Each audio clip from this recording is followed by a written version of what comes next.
Hey guys! Tonight we're diving headfirst into the wonderfully strange world of medieval laws. These are the kinds of rules that sound completely absurd to us now, but when you consider the context of castles, constant plagues, and truly awful hygiene, they actually start to make a little bit of sense. So, before you get too comfortable, take a quick second to hit that like button and subscribe to the channel, but only if you genuinely enjoy the content I'm putting out here. Also, let me know in the comments where you're watching from and what time it is where you are.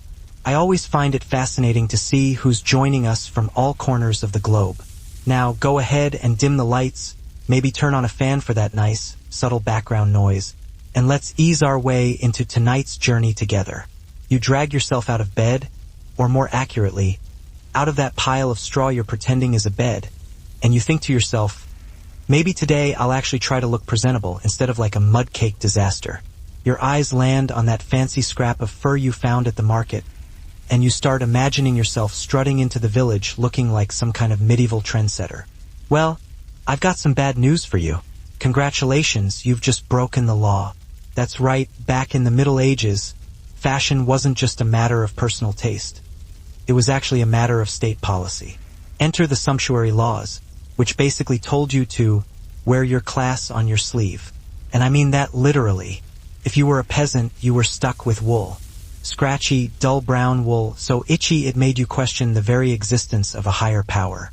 Meanwhile, the nobles got to prance around in silk so bright, it looked like they'd been dipped in unicorn blood.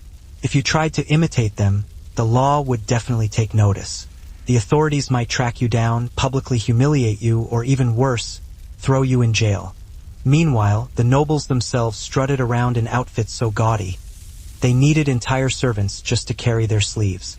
Their shoes curled into points so long, they had to be tied to their knees. But you're lucky if you're allowed a belt buckle that doesn't rust. So, you put away your dreams of velvet and settle for another wool tunic, blending back into the gray-brown sea of mediocrity that was medieval fashion for the non-elite.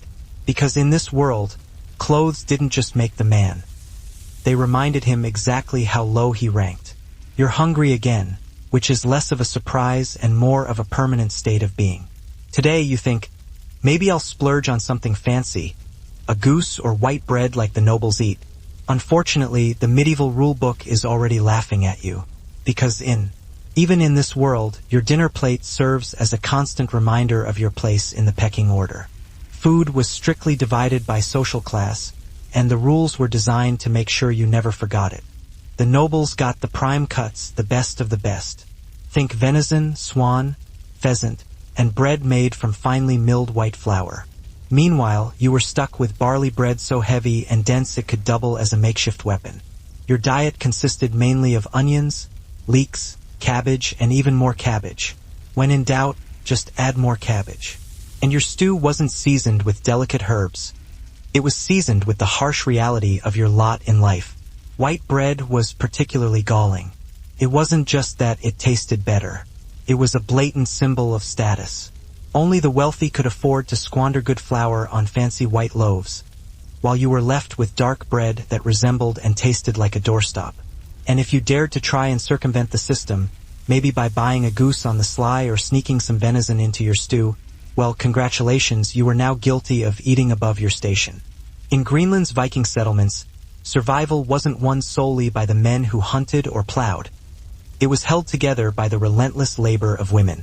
Inside the dim turf houses, women's work was the invisible thread that kept families alive, and without it, the colony would have crumbled within a single generation.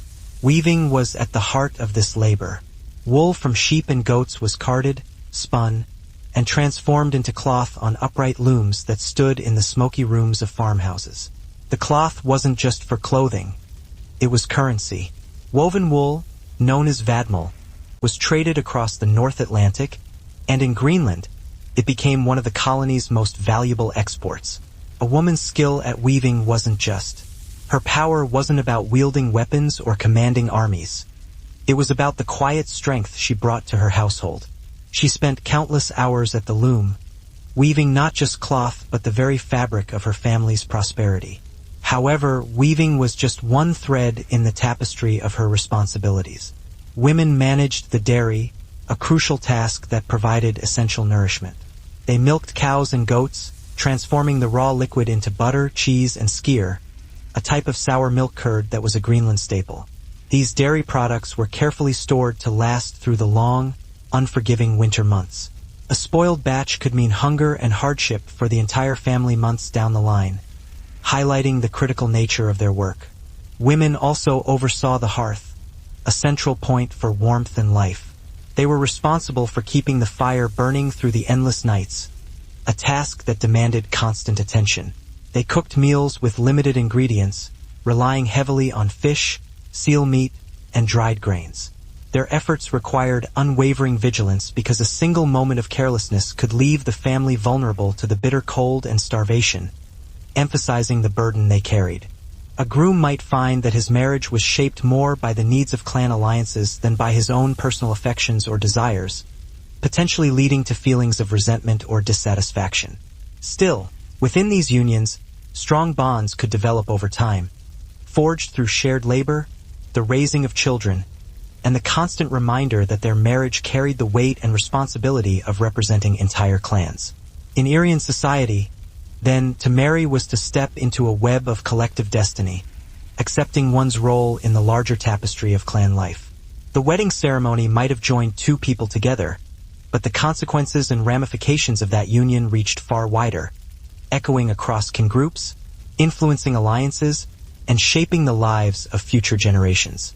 In Aryan culture, marriage was rarely a matter of personal choice, driven by love or mutual attraction. Instead, it was an institution that was carefully arranged, meticulously negotiated, and strategically managed by the elders of the clan, who held the power to shape the lives of young people. Fathers, uncles, and other respected male leaders acted as the architects of these unions, gathering together to carefully weigh the potential benefits and obligations of every proposed match, ensuring that the clan's interests were prioritized. For these powerful elders, the happiness and well-being of the bride and groom were often secondary considerations, taking a back seat to the prosperity, safety, and overall influence of their respective families. The process of arranging a marriage could be lengthy and deliberate, involving extensive negotiations and careful assessments.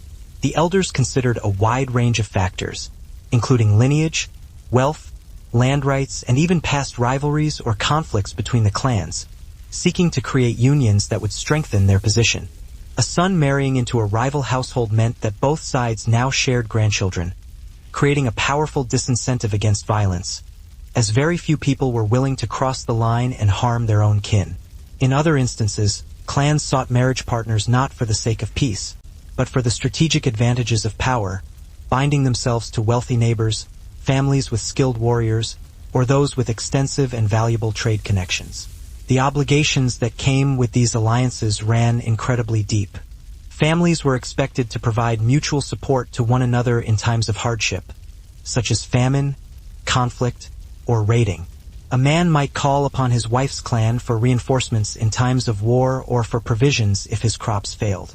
Similarly, a woman could appeal to her natal family for protection if she was mistreated, establishing a system of checks and balances that ensured some degree of power equality. This complex network of obligations meant that marital ties could ripple outwards across entire regions, shaping Aryan politics in subtle yet undeniably lasting ways. Marriage also served to reinforce social hierarchy. The most prestigious unions took place between powerful clans, often accompanied by lavish dowries, impressive gifts, and extravagant feasts that demonstrated the family's wealth and influence. Families of lesser status benefited indirectly as the influence of these alliances trickled down, impacting trade disputes and decisions regarding local leadership. In this manner, marriage effectively mapped out the social order, clearly displaying who held the most influence and who was aspiring to climb higher in the social strata. The strong sense of communal participation made these alliances feel tangible. When a wedding was celebrated, the entire community bore witness to the creation of the new bond. Songs were sung, praising not only the bride and groom but also the unity and cooperation between the clans. In Constantinople, Harold became far more than just a dispossessed prince from a small, unimportant kingdom. He became a respected warrior of renown, his saga growing with each new campaign, and his ambition burning ever hotter than before. Harold's years spent in Constantinople transformed him from a wounded exile into a seasoned and highly respected commander. To the Byzantines, he was known not by his Norse name, Harold, but as Araldos, and within the ranks of the prestigious Varangian Guard, he quickly distinguished himself for his remarkable cunning and his relentless ferocity in battle. These elite warriors served as the emperor's personal bodyguards, feared throughout the empire as much for their towering physical presence as for their unwavering loyalty to the crown, and Harold rapidly rose to a well-deserved position of leadership among them. The sagas portray him as restless, never content to remain in a garrison when there was the possibility of fighting to be had somewhere within the vast empire. He participated in numerous campaigns across the empire's sprawling frontiers, seeing action in nearly every corner of the known world. In Sicily, he joined in the Byzantine struggle against Arab forces, fearlessly storming fortresses and raiding coastal towns with unparalleled ferocity. In the east, he clashed with Bulgars and other enemies who constantly threatened the vulnerable imperial borders. Some stories even place him in Jerusalem, where he supposedly helped to guard the Holy City during a large-scale expedition into the Levant. Whether every single tale is entirely true or slightly embroidered for dramatic effect, the overall impression is undoubtedly clear. Harold sought war with the same relentless determination that others sought food and water, and he certainly found it in great abundance throughout his storied career. His years of loyal service brought him immense wealth. Can you imagine rotting away in some dungeon while rats were chewing on your shoes? All because your cloak looked a little too fancy for your social standing? Not exactly the glamorous rebellion you had in mind. Huh? And the nobles didn't just ban random colors either. Oh no, they were very specific about it. Purple was reserved for royalty only. Fur trims, like ermine, were strictly off limits unless you had a title longer than your family tree. Even shoes had rules. The rich wore polanes, those ridiculously pointy shoes that were so long, they had to be tied to your knees. As a humble dirt farmer, you were expected to wear boots shaped like actual human feet, functional, boring, and definitely not fashionable. The logic behind all this nonsense was pretty simple. The rich wanted to remain visibly rich. If you looked too much like them, the whole fragile social hierarchy might just collapse. Imagine some noble being mistaken for a guy who shovels pig manure. The horror. Of course, there was also an economic angle to it. Nobles didn't want peasants wasting their money on silk scarves when they could be spending it on rent, taxes, and maybe the occasional bribe to keep breathing. Looking good was basically considered theft, the theft of noble dignity. So, you reluctantly slip into your mandatory sackcloth chic and shuffle out into the daylight, looking exactly as miserable as the law intended. Because in the Middle Ages, your greatest crime wasn't rebellion, heresy, or theft. It was daring to look fabulous while you were standing ankle-deep in mud. It's evening now. You're sitting by the hearth, enjoying the one moment of warmth you're going to get all day, when suddenly, the town bell starts clanging. No, it's not calling you to dinner. It's the medieval equivalent of your landlord telling you to stop having fun. The curfew bell. Curfew comes from the French couvre-feu, which literally means cover your fire. The consequences could range from fines and public shaming to something far worse. Imagine having to explain to your children that you were in prison because of bread. The rules weren't just about class-based snobbery, though. They also served a practical purpose. By reserving the most desirable foods for the elite, society effectively rationed limited resources. If every peasant decided to roast swans on Sunday, there wouldn't be any swans left for the Duke's grand feast. And let's be honest, the Duke's feast was always going to be deemed more important than your mere survival. Of course, this didn't stop the peasants from dreaming. Ballads and jokes frequently poked fun at the idea of a poor man secretly enjoying venison or a succulent roast goose. Food became the fantasy equivalent of winning the lottery. You weren't dreaming of castles or crowns, just one single meal that didn't taste like boiled mud. So you begrudgingly choked down another bowl of watery barley porridge, casting a wistful glance at the nobles' banquet hall across the way. They're gleefully tearing into roast peacock while you struggle to gnaw on bread that's hard enough to crack a tooth.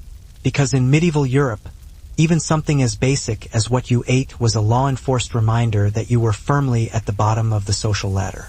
You let out a single cough in the marketplace. Big mistake. Suddenly, every pair of eyes is fixed on you, as if you just confessed to witchcraft. Welcome to plague season, where one simple sneeze can get your entire neighborhood locked down. In the Middle Ages, quarantine wasn't optional. If someone in your household fell ill, the authorities would gladly bolt your door from the outside and nail a cross to it, ensuring the whole town knew you were essentially a walking biohazard. You weren't allowed to leave until everyone inside had either recovered or died. Forget about getting any fresh air. Childbearing added another layer of hardship to their already demanding lives. With limited medical knowledge and the harsh living conditions of Greenland, childbirth was fraught with danger. Many women died young, leaving families fractured and grief-stricken. Those who survived faced the challenge of raising children while simultaneously managing their other responsibilities. They juggled infants strapped to their backs as they spun wool or tended to livestock, showcasing their resilience and ability to multitask under immense pressure. Children were often raised communally, with older daughters helping to care for their younger siblings. This further intertwined women's roles with the survival and well-being of the entire community, reinforcing their importance in the social fabric. Women were also keepers of memory, preserving the stories and traditions of their people. In the evenings, when the fires burned low, they would recite sagas, prayers, and ancestral tales. These stories connected the present to the past, providing a sense of identity and continuity. As Christianity gradually spread, women played a vital role in maintaining devotional practices. They taught their children their first prayers and organized family rituals around feast days, becoming both spiritual guides and cultural preservers, ensuring that Norse identity endured even on the remote and icy fringes of the known world. Though their individual names are rarely recorded in the sagas, the Viking women of Greenland were undoubtedly the colony's backbone, supporting and sustaining life in countless ways. Their weaving clothed the settlers, protecting them from the harsh elements. Their dairy filled the larders, providing essential nourishment throughout the year. Their labor helped raise the walls of every household, creating shelter and security. If one clan had a history of feuds or animosity with another, a carefully arranged marriage could serve to heal old wounds and create a bond that was stronger and more lasting than any formal treaty or agreement, promoting peace and stability. If a family needed to solidify its social standing or improve its economic prospects, marrying into a wealthier or more respected clan was a common strategy to elevate their status and gain access to valuable resources, improving their overall prospects. For warrior families, strategically arranged unions could ensure much-needed military support in times of conflict, providing them with additional manpower and resources to defend their territory. In every case, marriage was viewed as a calculated step in the complex chess game of survival, a strategic move designed to advance the clan's interests. For the bride and groom, this system of arranged marriages often meant having little to no say in their own futures, sacrificing their personal desires for the greater good of the clan. Young women, in particular, were often subject to the decisions of their fathers and other male relatives, who sought to secure the most advantageous union for their family, regardless of the bride's feelings or preferences. A bride could be promised to a man she barely knew, or even one she actively disliked, her marriage arranged when she was still a child, with little opportunity to object or express her own desires. Grooms, too, were bound by the choices and expectations of their elders, even if they conflicted with their own personal aspirations. While a young man might dream of marrying a certain woman, his personal desires were often overruled by the demands of duty and the strategic considerations of his clan. However, arranged marriages were not without their potential benefits, particularly in a world where clans faced constant threats from rival tribes, foreign invaders, and even the unpredictable forces of nature. Guests who feasted together became part of the agreement, constantly reminded that their fortunes were now intertwined. In essence, marriage served as the glue that held Aryan society together. It helped to bridge rivalries, bolster security, and maintain the delicate balance of power among fiercely independent clans. While two young people stood at the center of the ceremony, the real marriage was between entire lineages, their shared destiny binding them far more tightly and enduringly than any written contract ever could. Although the Aryans eventually faded from history, absorbed into the expansive Roman world and later eclipsed by the rise of new cultures, Echoes of their marriage traditions lingered for a long time after their tribal societies had dissolved.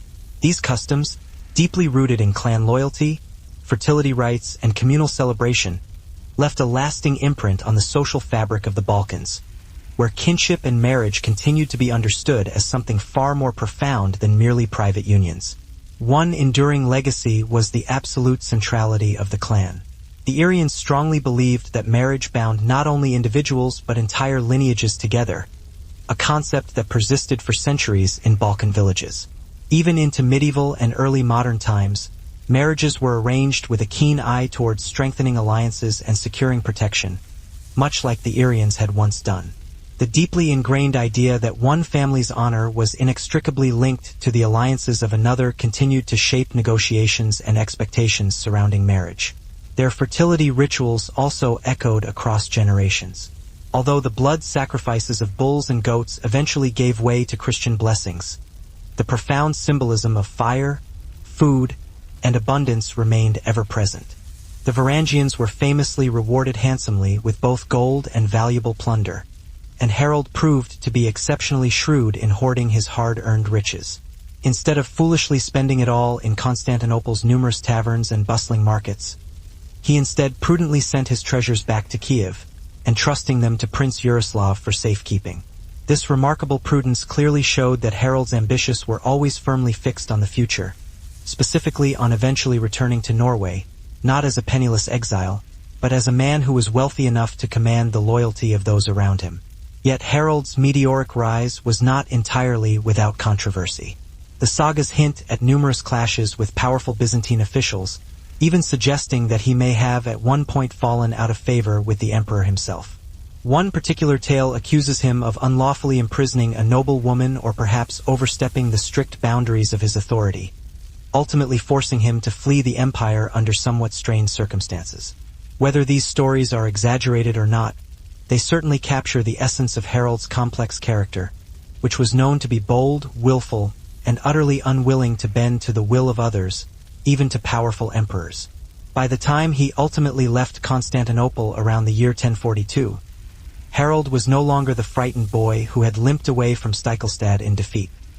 He had instead transformed himself into a hardened commander, a man who had witnessed the breathtaking wealth of empires and tirelessly tested himself against the most formidable foes of his age. Gold filled his coffers to overflowing, numerous scars lined his weathered body, and an unquenchable ambition drove his very heart and soul. The exile had been thoroughly tempered in the fires of war and adversity, and now Harold Hardrada was finally ready to reclaim his destiny and take his rightful place on the world stage. At the sound of that bell, you were expected to smother your hearth, snuff out your candles, and basically plunge your entire life into darkness. Not because the authorities wanted you to be well-rested. No, it's because your entire town was made of wood, straw, and pure flammability. One idiot leaving a candle burning could turn the whole place into a raging inferno before midnight. So, the rule makes sense in theory, but in practice, it means you're left stumbling around your hut in the dark, tripping over chickens and stepping into suspicious puddles that you really hope are just water. Forget about reading, not that you even can. Forget about sewing or working late, unless you enjoy stabbing yourself in the hand with a needle by candlelight. Nightlife, as far as you're concerned, simply doesn't exist. Of course, the wealthy didn't exactly follow the same rules. Nobles had stone houses and servants to make sure they didn't burn down their castles, so they could keep their fires burning. But you're stuck with enforced bedtime, courtesy of the bell tower. And if you get caught ignoring it, the fine will cost you more than a week's wages. The bell wasn't just about fire safety either. Darkness kept people indoors, which meant fewer drunks stumbling around and stabbing each other, and fewer thieves lurking in the alleys. Think of it as the medieval government saying, "We can't stop crime, but we can at least make sure you're too scared to leave your house after dark." So there you are, lying on your straw mattress, wide awake, listening to rats gnawing on the beams and your neighbors snoring through the thin wooden walls. All because someone decided the safest way to run a town was to treat every resident like a 6-year-old at bedtime. It's not glamorous, but the curfew bell probably saved countless towns from going up in smoke. The prevailing logic was that it was better to sacrifice one family than an entire village. Comforting aspects of life like markets, inns, weddings, fairs, and festivals were all shut down. Basically, anything that made life even slightly less miserable was outlawed. The reasoning was sound. Keep people separated, and maybe they'll stop spreading death like it's free samples at a fair. But for you, it meant starvation, isolation, and a lot of awkward and tense conversations with your family in one cramped room. If you were unfortunate enough to be a gravedigger, things got even worse. The authorities forced you to work around the clock, hauling corpses, digging trenches, and desperately trying not to contract the very disease you were burying. Refuse, and you'd be punished as if you were a criminal. Except, even if you complied, you'd probably die anyway. Career options were bleak, to say the least. And let's not forget the travel bans. Entire towns locked their gates to keep outsiders away. Strangers were treated with suspicion. Merchants were turned away. And if you somehow managed to sneak in, you were greeted with pitchforks instead of hospitality. Tourism during plague years definitely wasn't thriving. Of course, these rules did have their moments of medieval brilliance. Some cities actually managed to reduce death tolls by enforcing strict quarantines. Others simply panicked, shut everything down, and hoped that God would take notice. Either way, the end result was the same. You, trapped at home, rationing stale bread, and praying that your neighbor's cough didn't somehow drift through the walls. So, you sit there in your sealed-off house, staring at your family, wondering who's going to start coughing next. The only silver lining is that, for once, you don't have to go to church. But it's hard to celebrate when the priest is outside, marking your door like it's the medieval version of a biohazard sticker. In the silence and smoke of their daily routines, they forged the very fabric of life itself, proving that survival in Greenland was as much a woman's triumph as a man's. Even at the edge of the world, faith journeyed with the settlers, shaping their beliefs and practices. When Eric the Red's people first arrived in Greenland, most still adhered to the Old Norse gods. Odin, the all-seeing, Thor, the thunderer, Freya, the goddess of fertility and love. Sacrifices, charms, and sagas bound them to a spiritual world that had guided their ancestors for centuries, providing comfort and meaning in their lives. However, by the time the colony matured, Christianity had spread across Scandinavia, and its influence gradually reached Greenland's fjords, impacting the settlers' religious landscape. The shift towards Christianity was dramatic and transformative. Eric himself resisted conversion, remaining stubbornly loyal to the old gods. However, his wife, Theodild, embraced Christianity with unwavering zeal. She insisted on building a small church near their farm at Brattle, despite Eric's protests, showcasing her commitment to her newfound faith. The sagas recount that Eric refused to even enter the church, dismissing the new faith as a sign of weakness. Despite his skepticism, Theodild's chapel became a gathering point, representing the first Christian church in Greenland. From that modest, turf-walled structure, Christianity slowly began to take root, influencing the lives of the settlers. By the early 12th century, the colony boasted bishops, priests, and impressive stone churches, most notably the Grand Cathedral at Gerar. The remains of this once magnificent structure still stand today, the thick stone walls rising above the grassy landscape, serving as silent testimony to the enduring power of faith in a land where survival itself was a daily struggle. Religion brought more than just ritual and prayer. In such a volatile environment, arranged unions provided a sense of stability and security, offering a degree of protection that individual choice could not guarantee. A young couple entering into an arranged marriage did so with the full support of two extended kin groups, ensuring that they had access to a wide range of resources and assistance. Their farms would be better supplied with tools and livestock, their children would be more secure, and their disputes would be mediated by a wider network of family alliances, providing a safety net that eased the burdens of life. The rituals surrounding arranged marriages further reinforced their collective nature, emphasizing the importance of community involvement and support. The negotiations were not held in secrecy or behind closed doors but often took place during public gatherings, where agreements were witnessed and celebrated by the entire community, underscoring the significance of the union. This public visibility served to remind everyone that the marriage was not merely a private union between two individuals, but rather a communal contract, binding the clans together in mutual obligation. Everyone present was reminded that marriage was a vital tool for shaping the destiny of the clan as a whole, strengthening its social fabric and ensuring its continued survival. In this way, arranged marriages were less about stifling individual choice and more about ensuring collective survival, reflecting the Aryan worldview that prioritized the strength and well-being of the clan above individual desires. They embodied the belief that personal lives existed within the greater framework of the clan, and that individual happiness was intertwined with the success and prosperity of the community. No Aryan marriage was considered complete without the traditional exchange of wealth, most often taking the form of a dower. The dower was not merely a simple gift from the bride's family to the groom or his family. Lighting the hearth in a new home, blessing bread and wine for newlyweds, or circling a fire during festivals can all be interpreted as distant reflections of Aryan practices that once bound people closely to the gods of nature and fertility.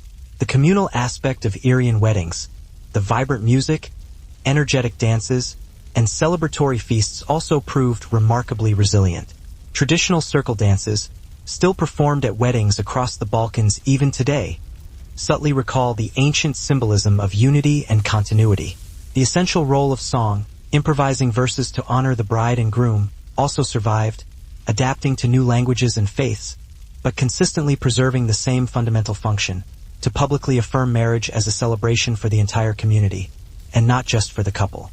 Perhaps the most telling legacy lies in the delicate balance maintained between duty and personal choice. For the Aryans, arranged marriages were seen as a means of ensuring stability and continuity. And while modern cultures have shifted toward valuing individual preference, traces of this collective mindset still linger in certain communities. Even now, in some rural traditions, elders play a significant role in approving or guiding unions, echoing the ancient belief that marriage is simply too important to be left entirely to the whims of youthful desire and passion. In the end, Aryan marriage traditions reveal a people who understood that their survival depended on the strength of the bonds between men and women, between families, between clans, and, ultimately, between humans and the divine. Although the Aryans themselves vanished from the historical stage, the enduring patterns they wove through marriage have survived, carried forward in ancient rituals, potent symbols, and the persistent human need to find unity and connection in the face of life's inherent uncertainties. By the early 1040s, Harald Hardrada possessed everything that a Viking prince could possibly desire, including vast amounts of gold, a world-renowned reputation, and the battle-forged authority that came from years of successful campaigning. However, what he still lacked was the one thing that he had been chasing since his earliest youth, the thing that had driven him throughout all of his incredible adventures: a throne of his own. Using the immense wealth that he had carefully stored away in Kiev and the considerable prestige he had earned during his years in the Byzantine campaigns, Harald finally returned to the north, absolutely determined to carve out his rightful place in Scandinavia.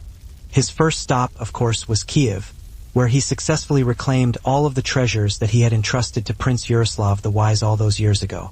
But his ties to Yaroslav extended far beyond just mere material wealth. During his long years spent abroad, Harald had also married Yaroslav's daughter, Elis, thus cementing a powerful and strategically important alliance with the influential Kievan court.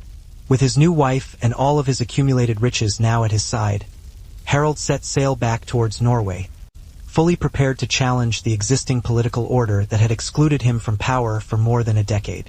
At this particular time, Norway was under the rule of King Magnus the Good, the illegitimate son of Harald's half-brother, Saint Olaf.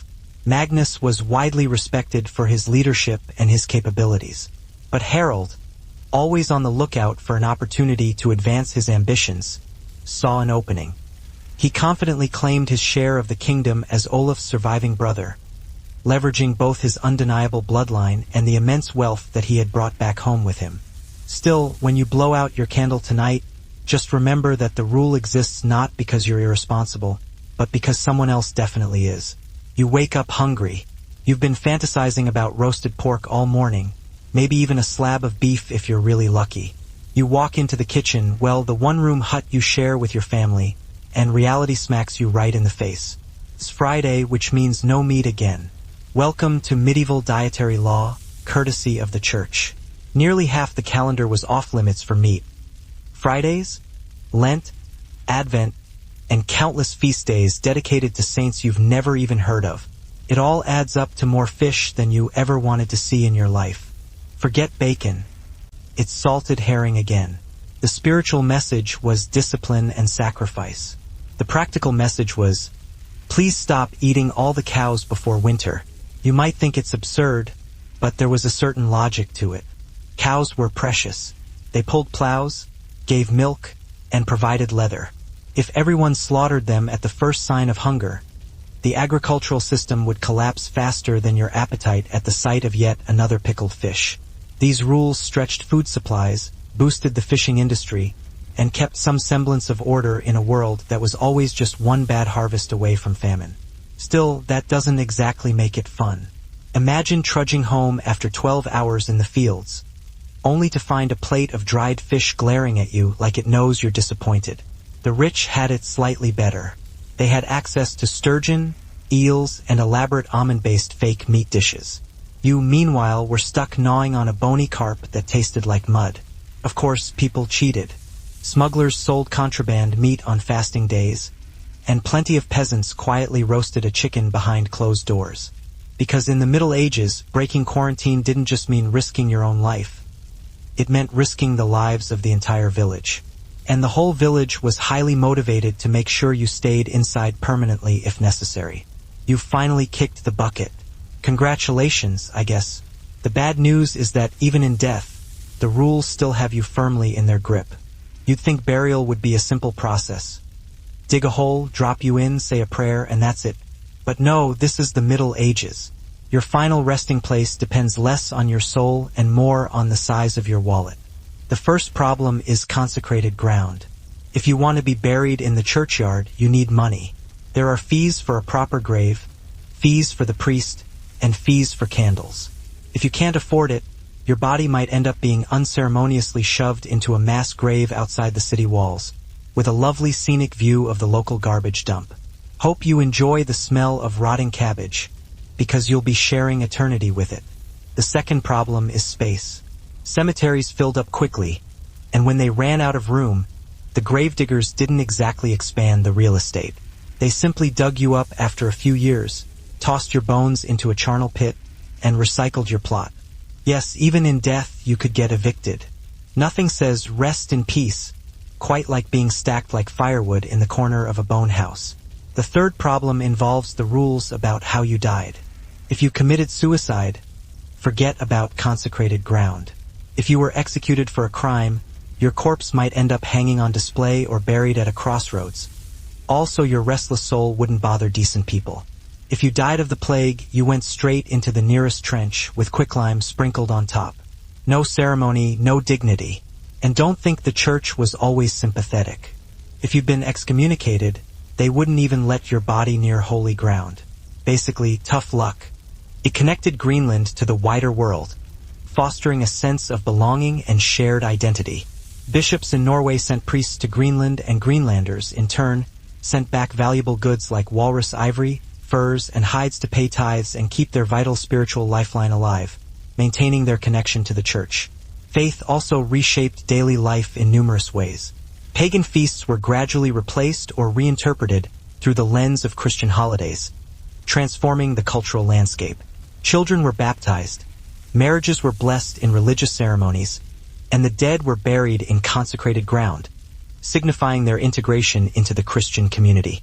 Even in this harsh and remote frontier, the settlers desired to be part of the universal Christian community, to know that their souls were connected to those in Norway, Iceland, and beyond, providing a sense of hope and connection. However, traces of the old ways lingered, revealing the complexity of the settlers' spiritual lives. Amulets shaped like Thor's hammer have been discovered alongside crosses, suggesting that many Greenlanders hedged their bets, carrying both traditions into the uncertain future. In such a perilous and unpredictable land, it made sense to call on every possible power, both old and new, for guidance and protection. Faith provided Greenland settlers with something that went beyond mere survival. It instilled their existence with a deeper meaning, adding purpose to their daily lives. To bow their heads in prayer within the simple turf churches while the fierce winds howled outside was to assert that life here was not merely about enduring hardship, but a part of a larger, divine order. Their faith may not have melted the ice or softened the soil, but it did give them the courage to face both, empowering them to persevere in the face of adversity. It was a powerful statement of honor, a symbol of stability, and a tangible representation of the seriousness and commitment behind the alliance. In a society where land ownership, livestock holdings, and weapon ownership marked status and determined influence, the dower became both a practical resource for the newly married couple and a potent symbol of their family's prestige and power. For the bride's family, providing a generous dower was a way to demonstrate their strength, their generosity, and their commitment to the success of the marriage. A wealthy and influential family might send their daughter into marriage accompanied by a substantial dower, including sheep, goats, or even a prized horse, along with finely woven textiles, essential tools, and valuable household goods. The more impressive the dower, the greater the respect and influence that the clan commanded within the Aryan community, enhancing their social standing. Conversely, a stingy or meager offering could be interpreted as a sign of weakness or a lack of commitment, potentially causing whispers of disapproval and damaging the family's reputation. The groom's family, however, was not simply the passive beneficiary of this exchange of wealth. Accepting a dower meant accepting a significant degree of responsibility. It represented a pledge to treat the bride with respect and kindness, to uphold the terms of the alliance, and to maintain the trust and goodwill that the transaction represented. In some regions and among certain clans, there is also evidence of bride price traditions, where gifts flowed in the opposite direction, from the groom's kin to the bride's family. This reciprocal exchange of gifts further reinforced the idea that marriage was not simply a purchase or a transaction, but rather a mutual investment, binding two clans together in a web of obligations and shared expectations.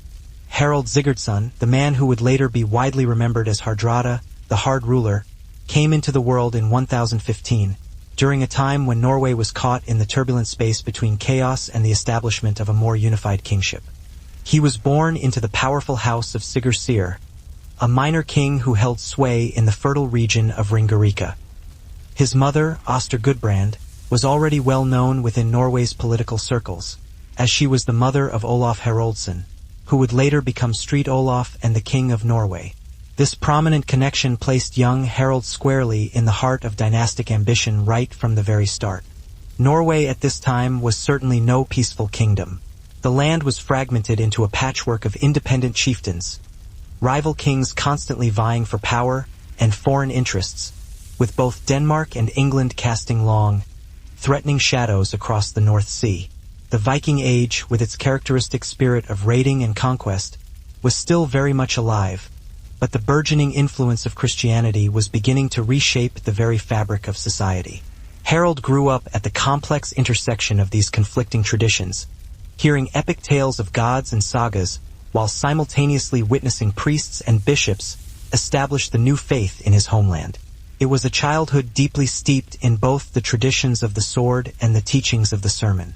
What made Harald stand out, even in his youth, was his sheer physicality combined with his fierce determination. Later sagas describe him as unusually tall, perhaps even over 6 feet, towering above the vast majority of men in his time, with piercing eyes and an inherently commanding presence. By the time he reached his teenage years, he was already described as restless, remarkably bold, and highly skilled with weapons of all kinds. Magnus simply could not ignore Harald's audacious challenge, especially since Harald had also been actively gathering support in both Denmark and Sweden, skillfully playing the various regional powers off against one another. The brewing confrontation did not ultimately erupt into bloodshed, however. Instead, the two men skillfully negotiated an agreement to share the throne, ruling Norway as co-kings. It was, at best, an uneasy arrangement, fraught with rivalry and mutual suspicion. Harald, who was older and far more experienced in the art of war and politics, was understandably impatient with Magnus' perceived lack of authority, while Magnus, constantly wary of Harald's relentless ambition, kept a very close watch on his every move. Yet, This pragmatic compromise allowed Harold to re-establish himself in Norway without plunging the kingdom into an outright and potentially devastating civil war. When Magnus unexpectedly died in 1047, Harold finally became the sole and undisputed king of Norway. At long last, after years of seemingly endless exile, mercenary service in foreign lands, and restless ambition, the throne that he had sought ever since the fateful Battle of Stiklestad was finally his. But Harold was by no means content with just ruling Norway. Almost immediately after securing his throne, he turned his gaze outwards, towards Denmark, towards England, towards anywhere that his formidable sword and his considerable cunning might potentially expand his ever-growing power. Harald Hardrada had finally returned home, not as a fugitive fleeing for his life, but as a fully legitimate ruler, ready to impose his will on the surrounding lands. Yet, true to his deeply ingrained nature, he would never stop at simply holding Norway. For Harold, becoming king was only the very first step in a long and complex saga that would soon stretch across northern Europe and would eventually bring him face to face with his ultimate destiny on a distant English battlefield. But if you got caught, it meant fines, public shaming, or penance, which usually meant standing in church for hours while everyone stared at you like you'd single-handedly doomed their souls. The irony is that these dietary restrictions actually shaped entire economies. Towns thrived on fishing, monasteries made fortunes on preserved fish, and fasting days gave cooks a reason to get creative with grains, vegetables, and legumes. So, while you're chewing on your 47th plate of salted herring, just remember that you're not suffering for nothing. You're propping up medieval Europe's version of food security. Still, no rule in history has ever managed to make fish taste like bacon. And that's the real tragedy. You're starving. Your family is starving. The cabbage stew you've been eating all week tastes like sadness in liquid form. Then you spot it. A plump rabbit hopping merrily through the woods, practically begging to be roasted. Perfect, right? Wrong. That rabbit belongs to your lord. Everything belongs to your lord. The trees, the deer, the boar, and yes, even that smug little rabbit. Welcome to medieval hunting law, where catching dinner without permission could turn you into a criminal. The forests weren't public land. They were the medieval version of a private game reserve, and your local noble wasn't about to share. He didn't care that you were chewing on turnips like a desperate goat. He wanted venison at his feast, and you weren't invited. So, if you dared to snare that rabbit, you were poaching, a crime taken about as seriously as murder. Punishments varied, but none of them were pleasant. Best case scenario, a fine you couldn't possibly pay. Worst case, a hand chopped off. Really bad case, execution. Imagine being hanged for the medieval equivalent of stealing a chicken nugget. And the nobles didn't just protect their food out of greed. Hunting rights were a way of showing power. Eternal damnation apparently wasn't enough. Now you're banned from the graveyard, too. The wealthy, of course, had it much better. Nobles got elaborate tombs, effigies, and sometimes even a permanent spot inside the church itself, where their marble likeness could glare down at the peasants for centuries to come. You're lucky if your grave marker isn't just a rock with, "Here lies nobody important," scratched on it. So even in death, you come to the stark realization that the Middle Ages never stopped reminding you of your place. The rules didn't just dictate how you lived. They even dictated how you rotted. And the final punchline is that your descendants will probably forget where you're buried anyway. Because in medieval Europe, even the afterlife had a waiting list. You're sitting in the tavern, a few mugs of ale deep, when your friend mutters something about the bishop's new hat looking like a stolen beehive. You laugh, maybe a little too loudly. Bad idea. In the Middle Ages, mocking the church wasn't just bad manners. It was a serious crime. You see, the church wasn't just about Sunday sermons and stained glass windows. It was the single largest landowner in Europe, wealthier than kings. It was basically the medieval version of both Amazon and the IRS combined, which meant that insulting a priest or questioning church doctrine was like trash-talking your boss while that boss owns your house, your food supply, and your very soul. Not a smart move. Punishments varied, but none of them were pleasant. You might be fined or forced to perform public penance. Imagine standing barefoot in church while everyone stares at you as if you just farted during Mass. Or, if you really pushed it, you could be branded a heretic. And once that label stuck, things got hot. Literally. Because heresy and fire tended to go hand in hand. The rules weren't just about protecting the faith. They were about protecting power. Greenland may have felt like the very edge of the known world, but the Vikings who lived there were never completely cut off from civilization. From the beginning, their survival depended on maintaining strong ties with Iceland and Norway, enabling them to access essential resources and support.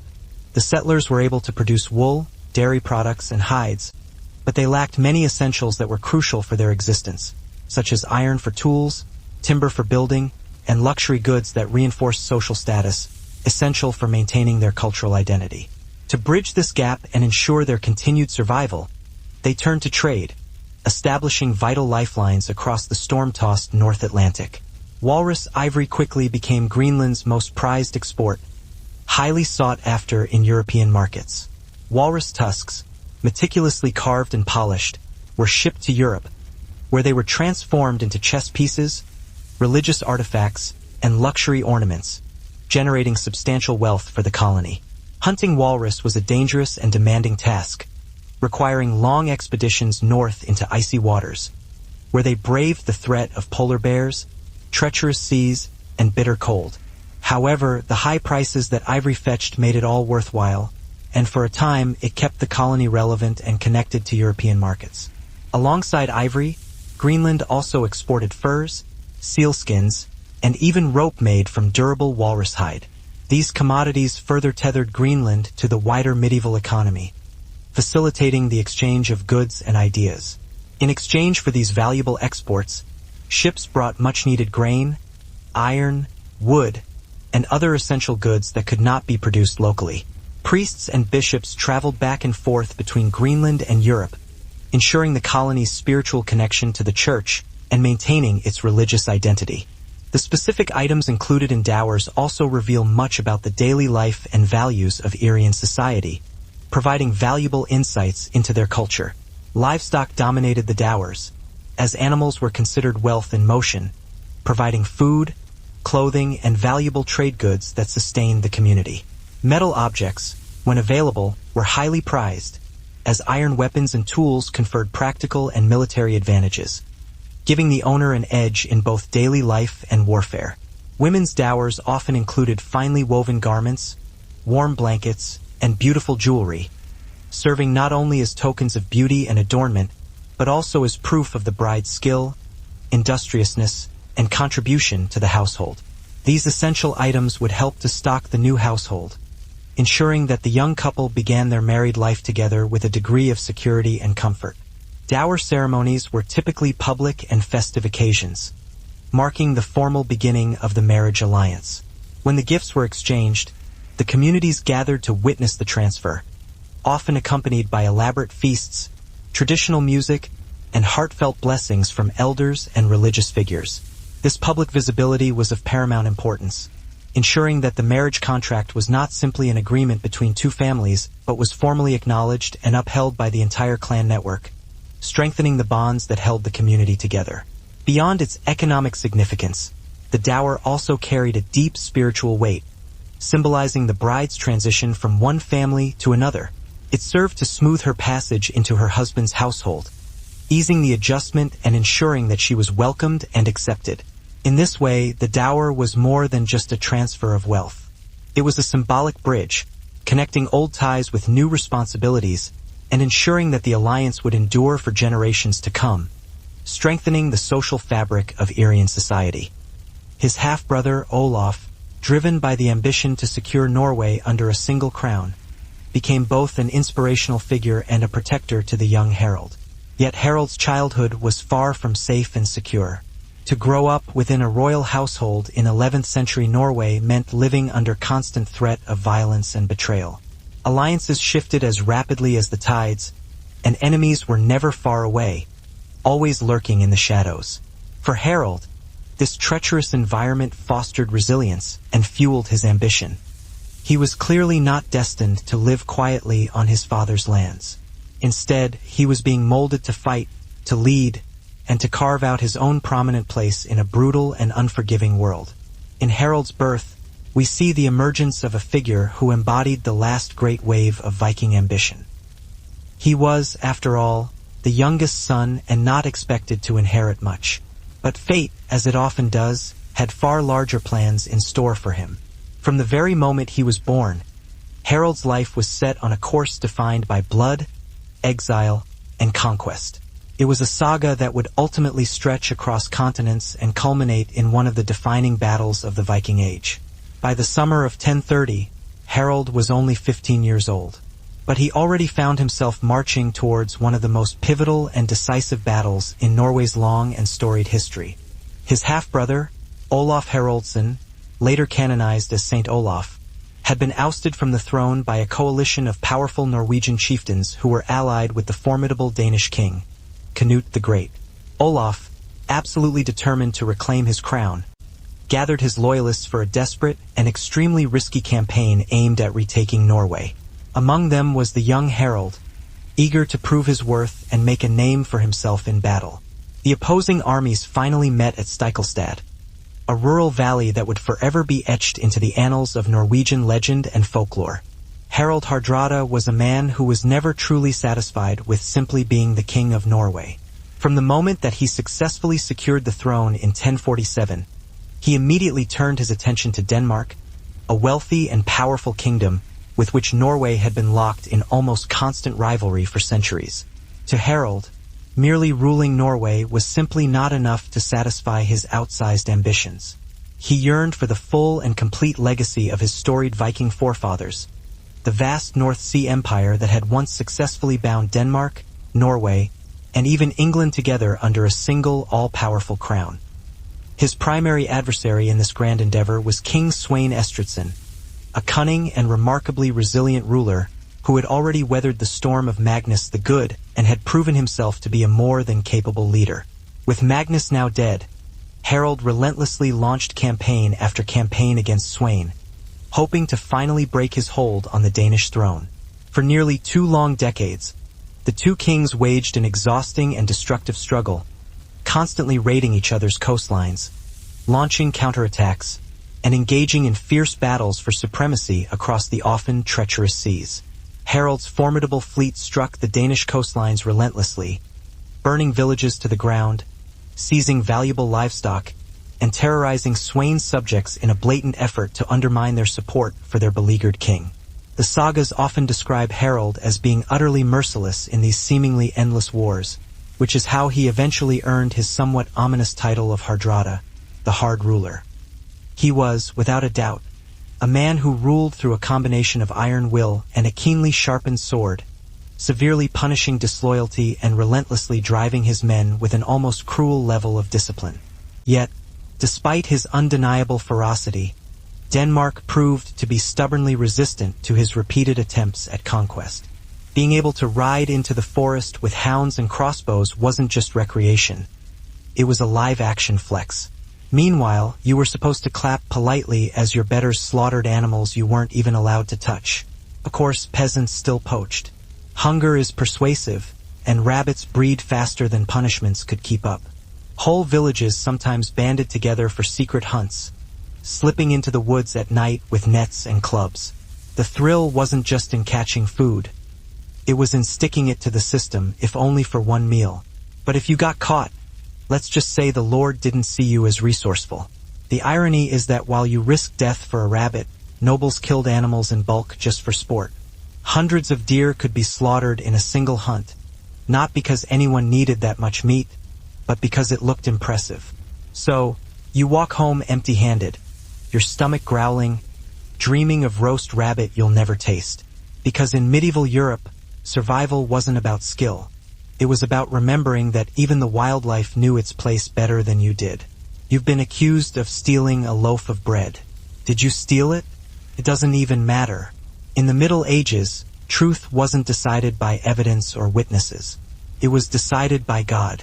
And God apparently moonlighted as a game show host. Welcome to the trial by ordeal justice with the subtlety of a sledgehammer.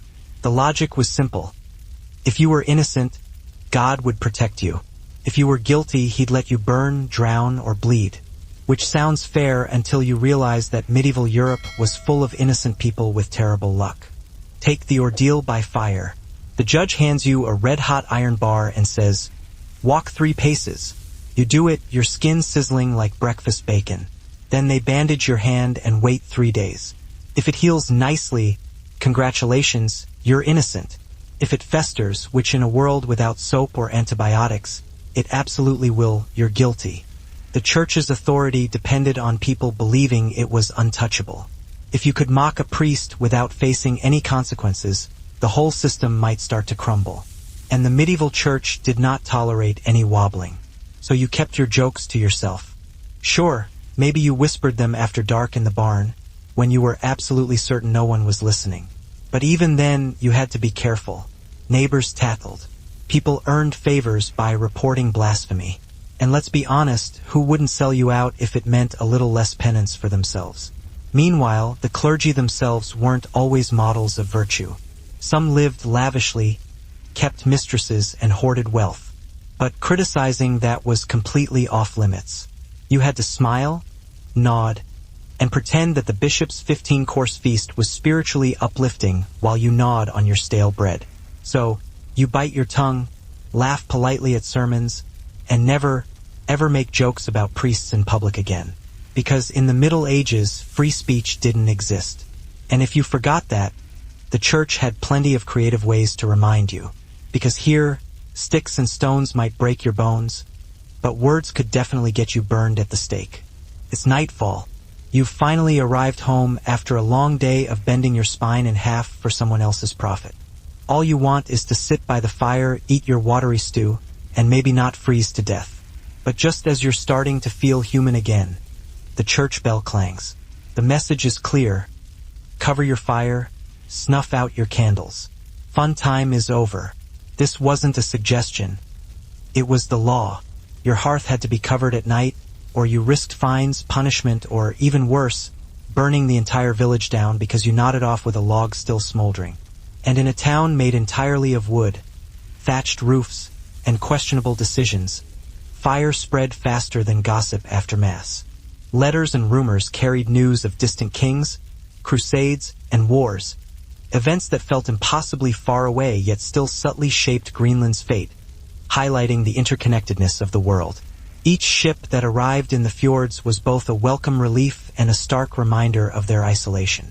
They were not entirely forgotten, but they were undeniably far away from the centers of power and culture.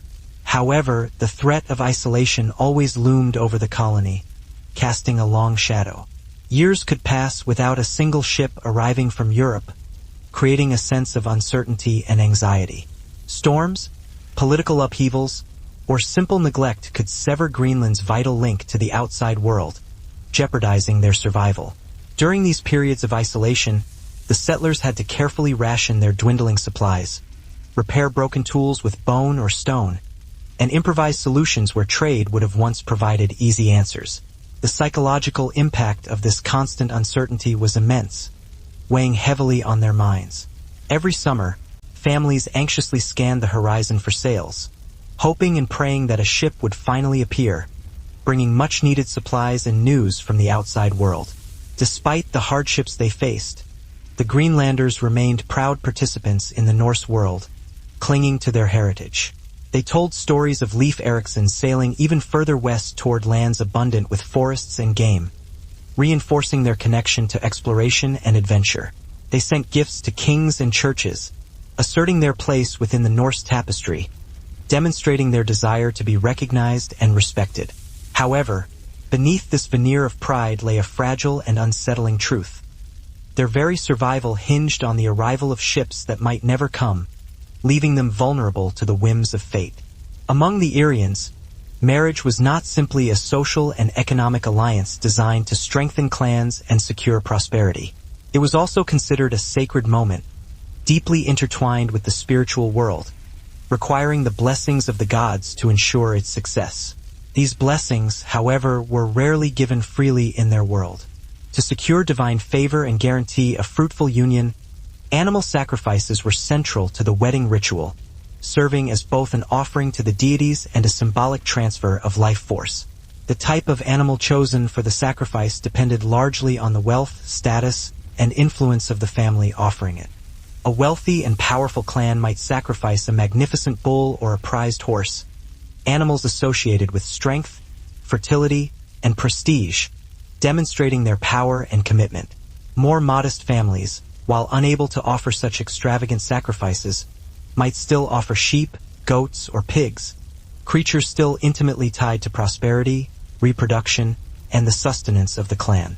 Regardless of the size or value of the animal, each sacrifice carried the same profound weight, representing a life given to ensure the fertility of the new couple, the health and well-being of their future children, and the overall prosperity of the united clans. The sacrificial act itself was typically a public event, performed before the gathered community, underscoring its importance and communal significance. Priests or respected clan elders with the appropriate ritual authority oversaw the proceedings, ensuring that they were carried out according to tradition. The chosen animal was adorned with colorful garlands, intricate braids, or painted markings, enhancing its visual appeal and signifying its sacred role in the ceremony. It was then led to a designated altar or a sacred stone, where the sacrifice would take place. On one side stood Olaf and his faithful warriors, many of whom were drawn from the smaller clans that had remained loyal to his rule. On the other side was an overwhelming force of rebels who were supported by Denmark, all eager to see Olaf fall once and for all. The odds were incredibly grim, yet Harald staunchly refused to be left behind.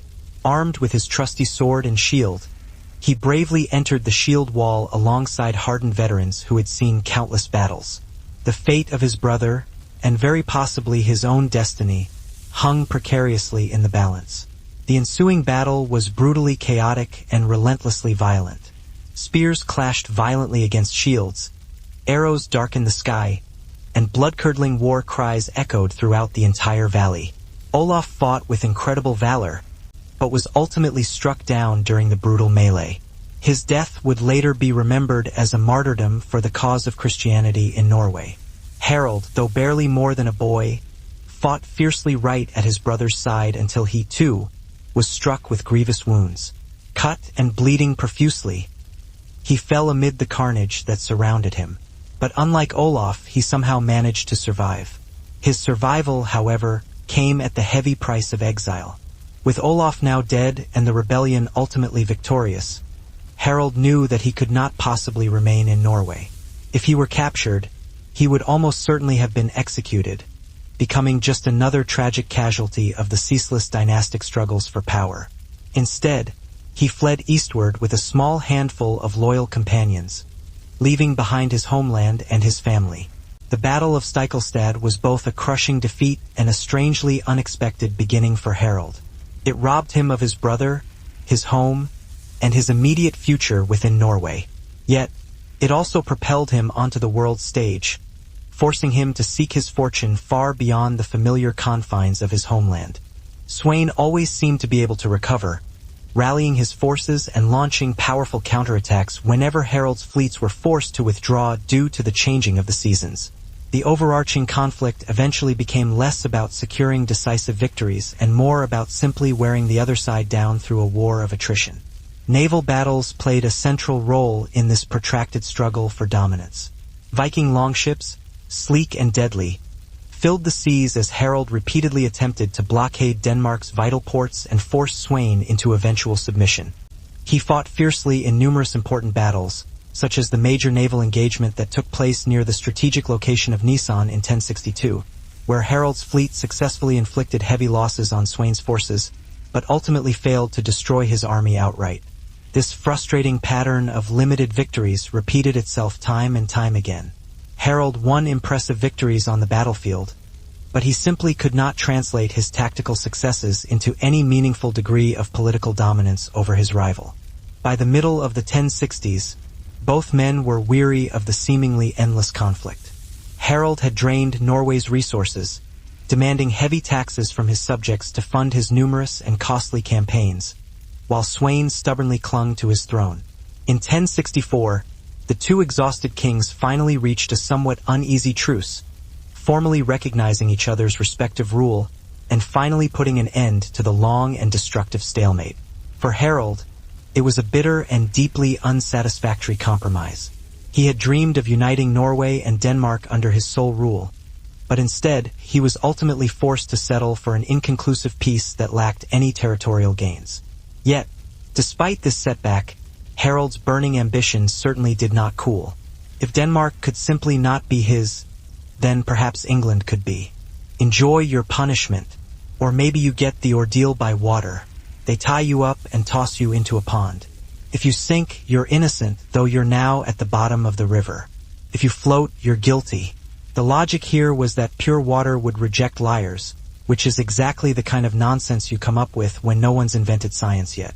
And then there was the ordeal by combat. Someone accuses you of a crime, and instead of lawyers, you both grab swords and go at it. God apparently chooses the winner, which sounds noble until you realize the other guy is 6'5" and has been training since birth. While you've been hoeing potatoes, guess who God favors today? To be fair, these ordeals weren't always taken literally. Priests sometimes interpreted the results to avoid killing too many people. And eventually, the church banned ordeals altogether in the 13th century, partly because they realized burn this guy's hand and see what happens wasn't the most reliable legal system. But for centuries, trials by ordeal were the gold standard of justice, which means if you lived back then, your innocence wasn't proven by honesty or character. It was proven by whether or not you could survive medieval party tricks with fire and water. So, next time you complain about jury duty, remember that at least no one's asking you to grab a hot iron bar and hope divine skincare saves you. It's Sunday morning. You'd like to sleep in, but the church bells are already ringing like someone's hitting a cow with a frying pan.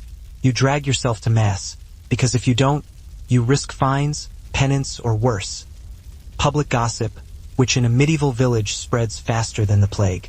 Now here's the catch. After mass, you're not allowed to work at all. No plowing, no weaving, no fixing the roof that's currently dripping into your stew pot. The rule is simple. Sunday is God's day, not yours. You're supposed to rest, reflect, and avoid sin. One drunk farmer could turn everyone's house into a bonfire, and nobody wanted that. So you obey.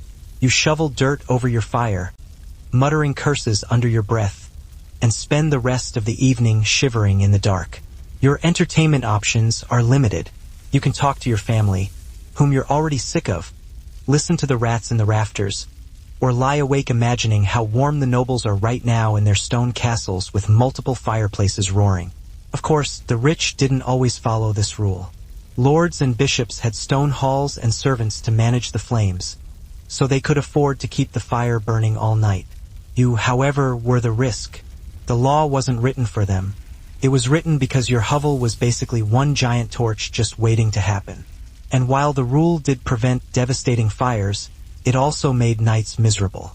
Darkness wasn't peaceful. It was terrifying. Thieves, wolves, and drunk neighbors looking for a fight all thrived after curfew. The fire wasn't just a source of warmth. It was also protection. Without it, you sat in the dark like bait, hoping nothing out there decided you looked edible. Still, the law stood for centuries. Fire was both your best friend and your worst enemy, and medieval life was already dangerous enough without waking up in a pile of ashes. So you pull the blanket tighter, listen to the silence, and wait for dawn. Because in the Middle Ages, survival wasn't about comfort. It was about obedience. And if that meant freezing at night so the whole town didn't burn down, then congratulations, you've once again suffered for the greater good. Exile was nothing new in the Viking world. Honor-bound societies had a brutal way of dealing with troublemakers. If you killed the wrong person or upset the fragile balance of power, you were outlawed. That's exactly what happened to Eric the Red. Greenland was connected to the wider world. Yes, but always precariously so. Caught between the benefits of trade and the dangers of isolation. Torn between a sense of belonging and the fear of abandonment. For centuries, the Norse settlements in Greenland managed to endure, carving out a fragile existence amidst the ice and snow. However, by the 14th and 15th centuries, the settlements began to weaken, facing increasing challenges. Archaeology and sagas together hint at a slow and gradual unraveling. Not a single dramatic collapse, but a steady fading away. Like a fire that slowly runs out of fuel, the colony's decline was a gradual process. Climate change played a significant role, with the onset of the so-called Little Ice Age gripping the North Atlantic, bringing colder winters and shorter summers. Pastures shrank, hay harvests failed, and livestock starved, devastating the agricultural base of the colony. Farming, which had always been a precarious endeavor in Greenland, became nearly impossible, threatening the settlers' food supply. Families were forced to slaughter their animals early, drastically reduce their herds, and struggle to keep enough food in storage to survive the long winters.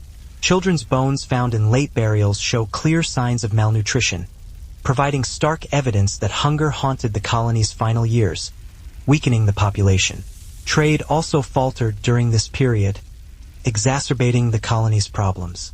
Walrus ivory, once Greenland's main source of wealth, lost value in European markets, displaced by the growing availability of elephant ivory from Africa. With their primary export collapsing, fewer ships came to Greenland, further isolating the settlements. Without imports of essential goods like iron, timber, and grain, the settlers were forced to turn inward, repairing tools with bone, patching roofs with whatever driftwood they could find along the shore.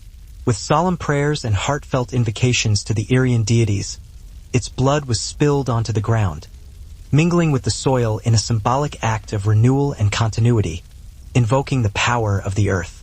The earth, believed to be a living entity, drank the sacrifice, and in return, it was believed that the gods would bestow abundance, fertility, and prosperity upon the newly married couple and their clans.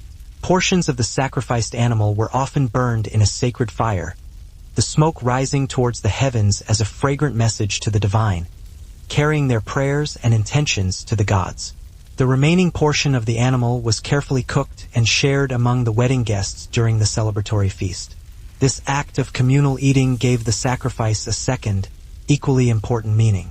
It served to remind all those present that marriage was not only blessed by the gods, but also sustained by the unity, cooperation, and shared commitment of the people.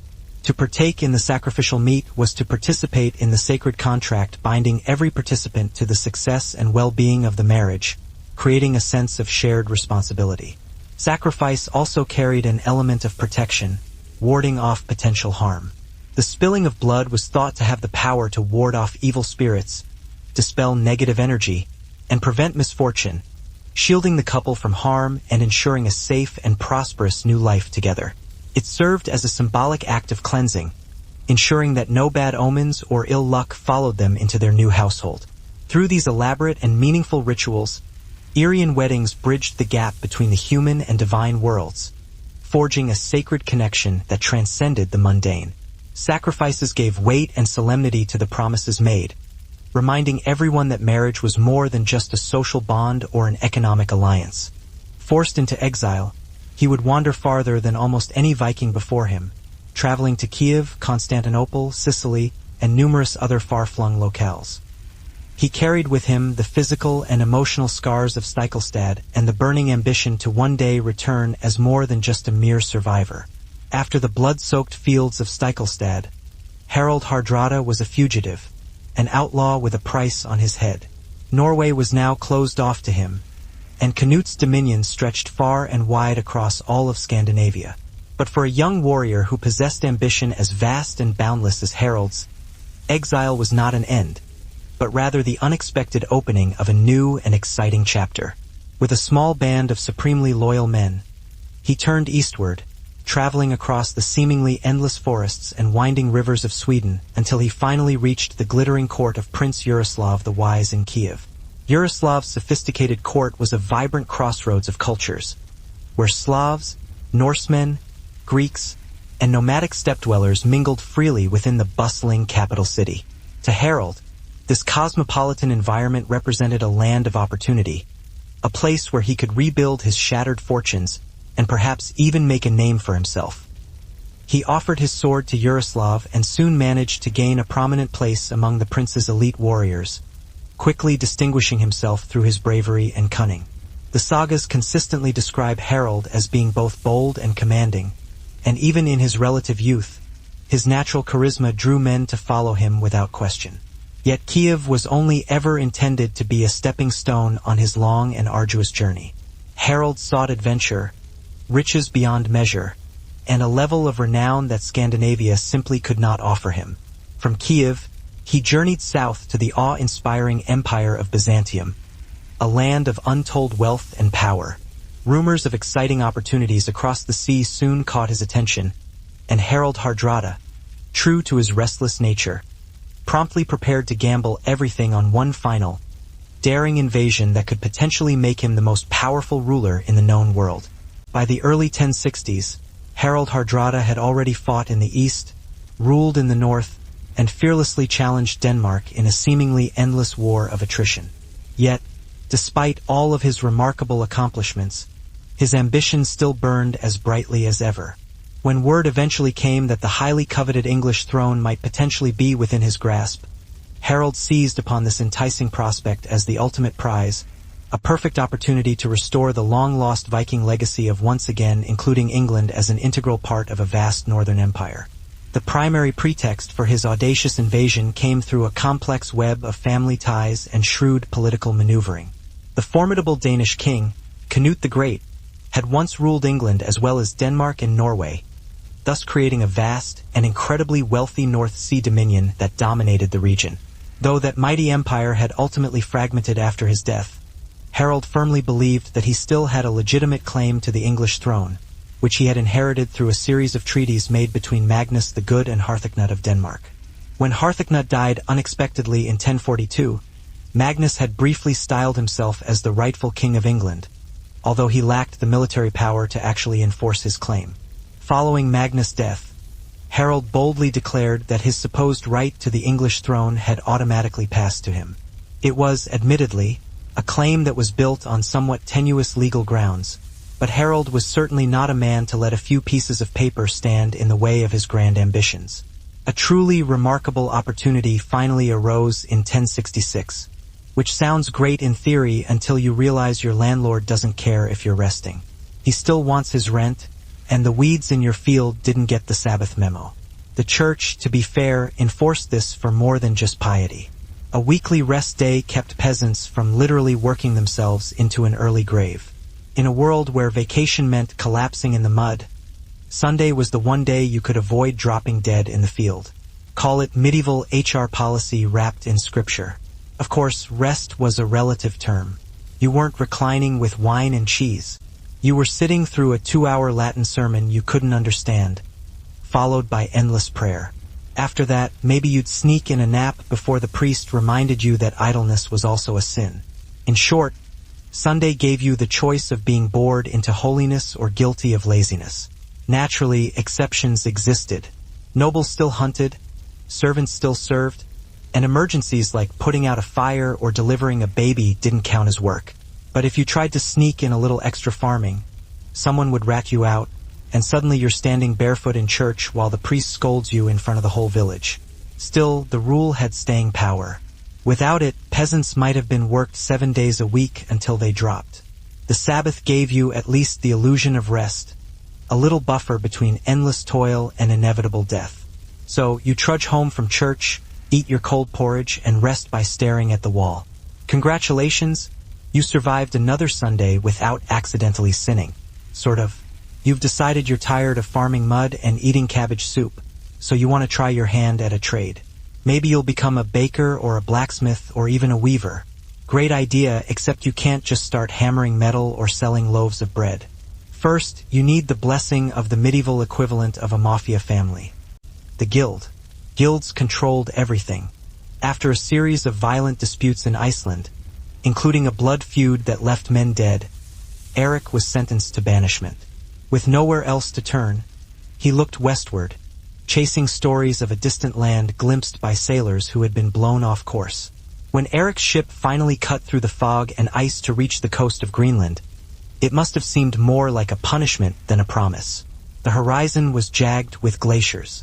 The valleys were windswept and barren, and the soil was thin and rocky. Winter had a firm grip, even in the summer months. To most, this was no place for farming, much less raising families. But Eric wasn't just a warrior. He was also a salesman, He understood the power of words in shaping destiny. He chose to call this harsh new land Greenland. It was a bold lie, but a useful one. Where others saw cold stone and snowfields, Eric painted a vision of fertile meadows and grassy slopes. The very name suggested hope, a place where farmers could prosper, where families could start fresh, and where land-hungry settlers could escape the overcrowding of Iceland. His genius wasn't in taming Greenland, but in convincing others that it could be tamed. Back in Iceland, Eric spread his sales pitch with the confidence of a seasoned chieftain. He spoke of valleys where sheep would graze, fjords teeming with fish, and hillsides ready for plows. He emphasized abundance rather than scarcity. The promise of land was irresistible to Viking families who were struggling with growing populations and limited resources at home. By 985 CE, Eric had gathered a fleet of longships filled with hopeful settlers, livestock, and tools. Some came out of necessity, others for adventure. They risked everything on Eric's promise, leaving familiar soil for a world that was more ice than green. What awaited them wasn't paradise, but survival at its harshest. Isolation, once merely an inconvenience, gradually became a death sentence, cutting them off from the resources they needed to survive. Conflict with the Inuit, the indigenous people of Greenland, may have also played a role in the colony's decline. The Norse referred to them as Skrælings, and while evidence suggests periods of contact, trade, and even occasional coexistence, tensions undoubtedly flared, particularly as resources became scarcer. Inuit kayaks and hunting techniques were far better suited to the harsh Arctic environment than the Norse farming methods. As Norse farmers stubbornly clung to their traditional European ways, the Inuit thrived in conditions where the Norse faltered, putting further strain on the settlers. Some scholars believe that competition over scarce resources, such as seals, walrus, and fishing grounds, deepened the Norse struggle, further contributing to their downfall. Religion, however, remained strong until the very end, offering solace and hope in the face of adversity.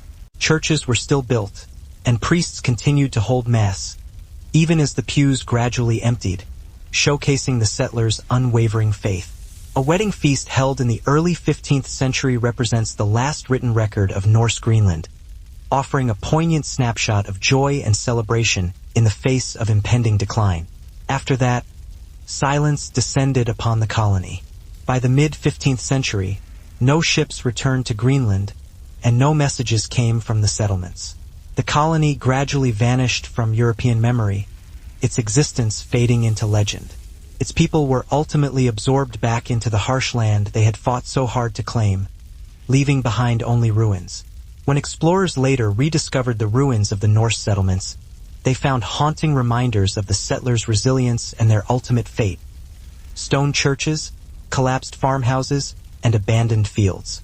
It was a sacred covenant upheld by the gods, honored by the ancestors, and strengthened by the blood of offerings poured into the earth, ensuring its endurance. In Aryan society, the bride occupied a uniquely significant position in the marriage ceremony, far more than simply being a participant. She was, in many ways, the very centerpiece of the ritual, embodying the symbols of fertility, prosperity, and the continuation of the clan lineage. While men often took the lead in negotiating the terms of the marriage alliance and performing the necessary sacrifices, the women played a vital role in ensuring that the elaborate traditions surrounding the bride were observed with the utmost care and attention to detail.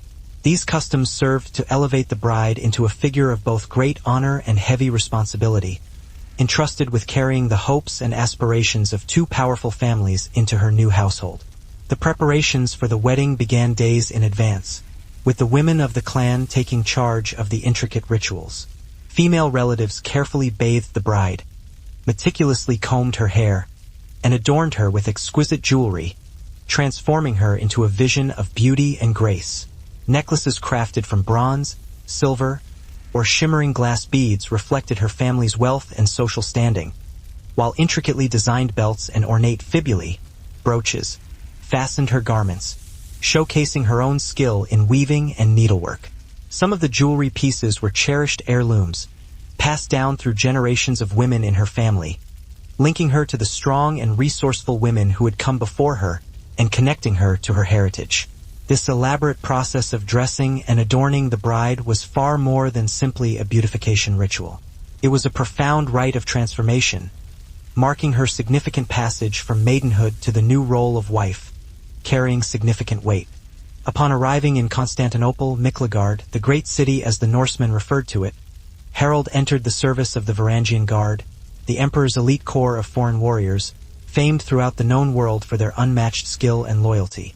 These men, renowned for their unwavering loyalty and ferocious fighting abilities, were often recruited from the Norse world, and Harold quickly rose through their ranks. His impressive height, commanding presence, and battle-tested courage made him stand out, even within this brotherhood of hardened killers who had seen and done it all. For almost an entire decade, Harold fought valiantly under the banners of Byzantium, sailing to Sicily to battle Arab forces and marching through Asia Minor to clash with enemies of the vast empire. He even fought in the Holy Land, protecting pilgrims and securing routes for the ever-expanding empire. The sagas, never modest in their praise, claim that he fought in no less than 80 battles during these incredibly eventful years, earning both immense wealth and numerous battle scars. The Varangian Guard was far more than just a typical military unit. It was a tightly knit brotherhood, bound together by shared oaths, mutual respect, and the pursuit of fortune.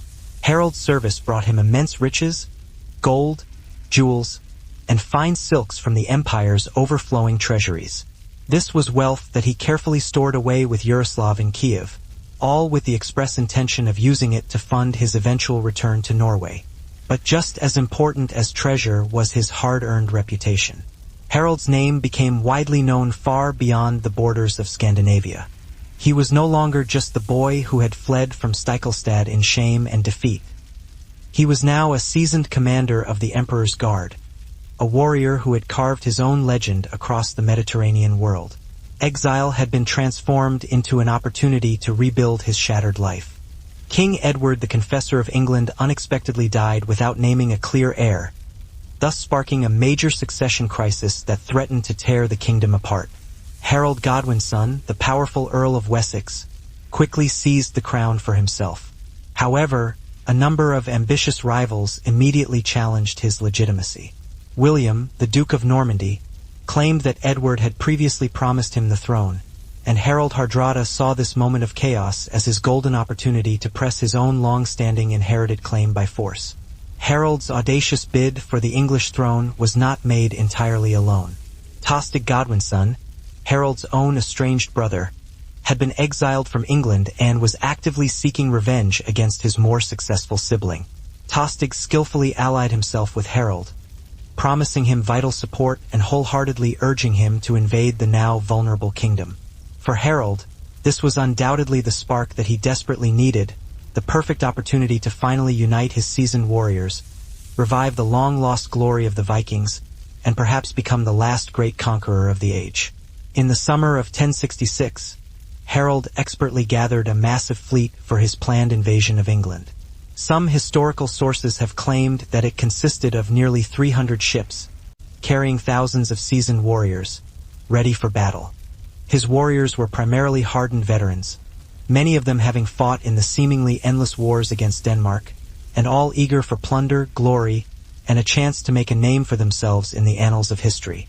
As the sails caught the wind and the sharp prows cut through the surging waves of the North Sea, Harold must have felt that destiny was finally within his grasp. England, a land of immense wealth and fertile fields, awaited him just across the sea. The long and storied saga of Harold Hardrada was now rapidly approaching its climactic conclusion. Want to bake bread? You have to be in the Baker's Guild. Want to shoe horses? The Farrier's Guild. Want to carve wooden spoons? Believe it or not, there was probably a guild for that, too. And if you tried to work outside the guild system, you'd be fined, driven out, or occasionally beaten into remembering the rules. Joining wasn't easy. First, you had to spend years as an apprentice, basically working for free in exchange for experience. After that, you'd graduate to journeyman, wandering around trying to earn wages while still under guild rules. Only after producing a masterpiece, literally a perfect example of your craft, could you apply to become a master yourself. And who judged your masterpiece? The other masters in the guild, who had every reason to make sure fewer people joined their little club. Sounds familiar, doesn't it? At first glance, this all feels suffocating. But there were good reasons for guilds. Guilds set quality standards so people didn't die from bread made of sawdust or armor that shattered on the first swing. They regulated prices to avoid chaos in the marketplace. They also protected members from competition, which sounds less noble, but was very effective if you were inside the club. For you, the downside was obvious. Without guild membership, you couldn't legally sell your work. You'd end up like that one guy who tried to open a discount bakery and got his oven smashed by guild enforcers. Medieval Yelp reviews weren't written with words. They were written with bricks through your window. Still, guilds offered security. If you were part of one, you got protection, training, and a voice in your town's affairs. If not, you were just another peasant pretending to know how to hammer iron. So, you swallow your pride, sweep the shop floor for 7 years as an apprentice, and hope that one day your masterpiece doesn't get rejected. Because in the Middle Ages, you couldn't just follow your passion. You had to follow the guild or else. Yet, without Eric's cunning rebranding, Greenland might have remained an empty wilderness, known only to drifting sailors. Instead, it became the stage for one of the boldest experiments in Viking endurance. In the summer of 985 CE, the Great Gamble began. Eric the Red had convinced dozens of families to join him, and together they prepared their longships for the most dangerous voyage of their lives. Unlike raiding expeditions, this wasn't a quick strike across the sea. These ships carried everything needed to build a society from scratch. Cattle and sheep were crammed into pens on deck, goats tethered beside barrels of water, sacks of grain for planting, iron tools, and chests of precious cloth and timber. Children clung to their mothers, while warriors stood at the rails, scanning the horizon for any sign of danger. The crossing from Iceland to Greenland was no gentle cruise. The North Atlantic was a cruel teacher, and the Vikings knew it well. Fog rolled in thick, hiding the cliffs and reefs until they seemed to spring from nowhere. Sudden squalls ripped through sails, snapping ropes and drenching passengers to the bone. Sea ice floated in great, jagged slabs, threatening to crush the hull of any ship that was unlucky enough to be struck. Many nights, the only sound was the creaking of timber and the prayers whispered into the dark. Not every ship survived. The sagas tell us that of the 25 or so longships that set out, only about 14 reached Greenland. The rest were lost to storms, shipwrecked, or forced to turn back, limping home with broken masts and shattered hopes. Those who pressed on did so with grim determination. To turn back meant shame.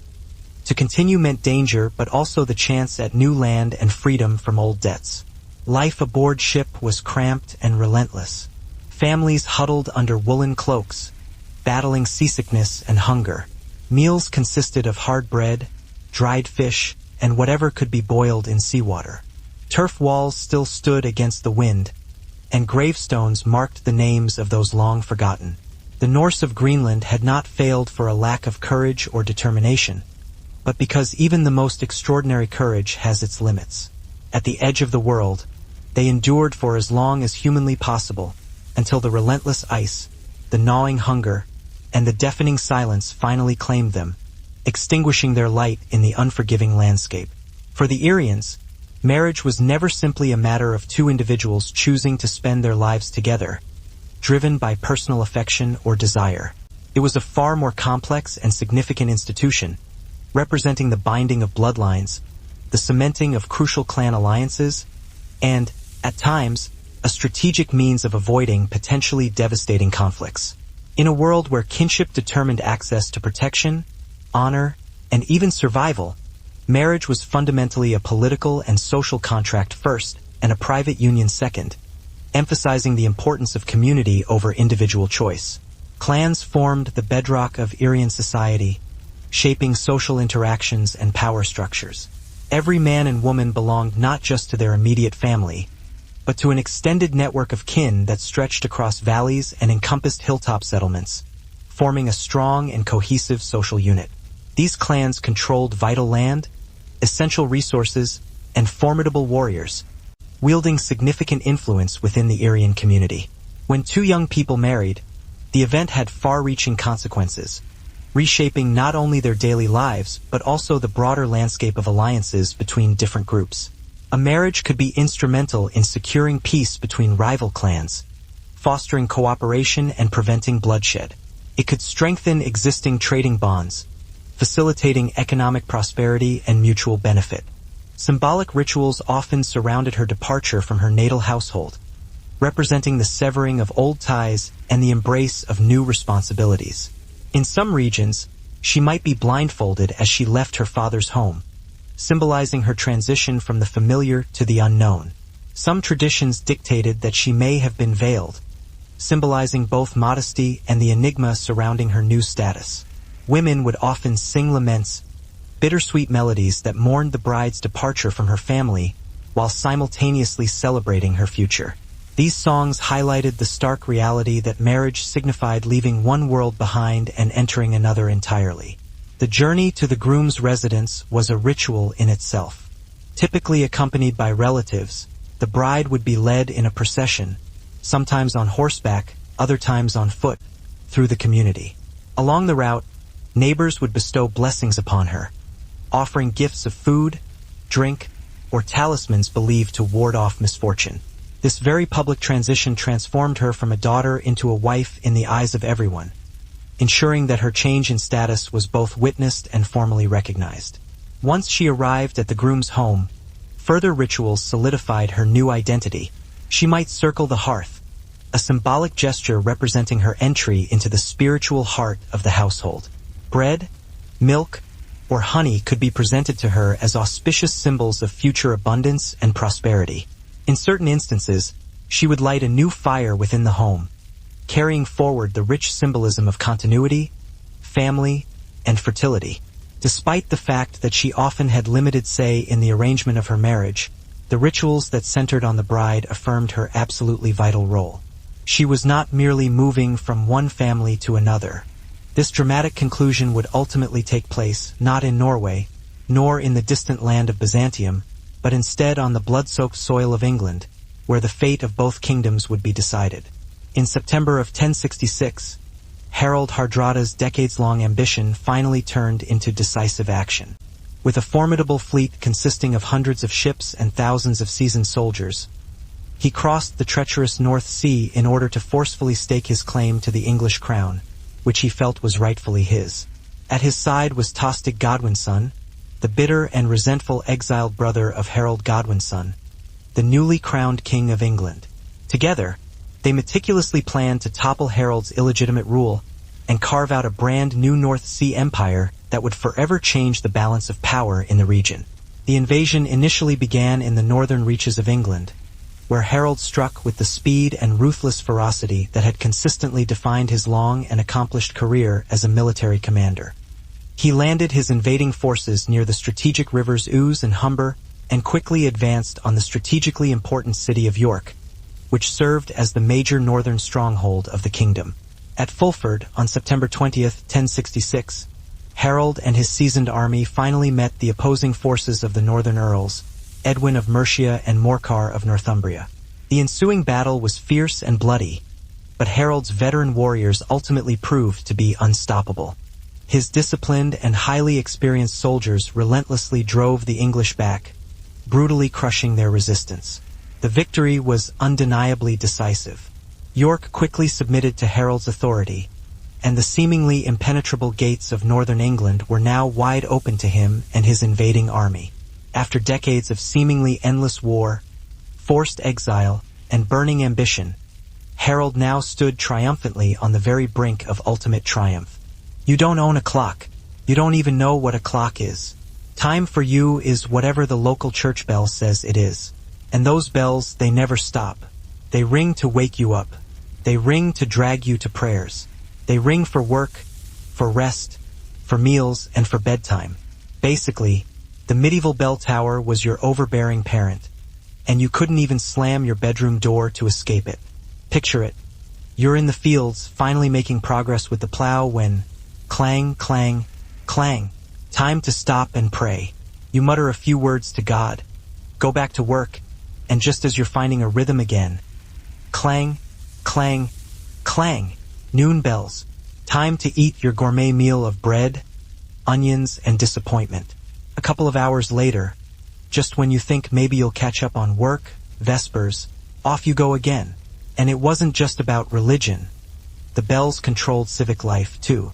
They announced market openings, curfews, and emergencies. Fire in the town? Bells. Enemy attack? Bells. Someone important died? Bells. Basically, bells were the medieval version of push notifications.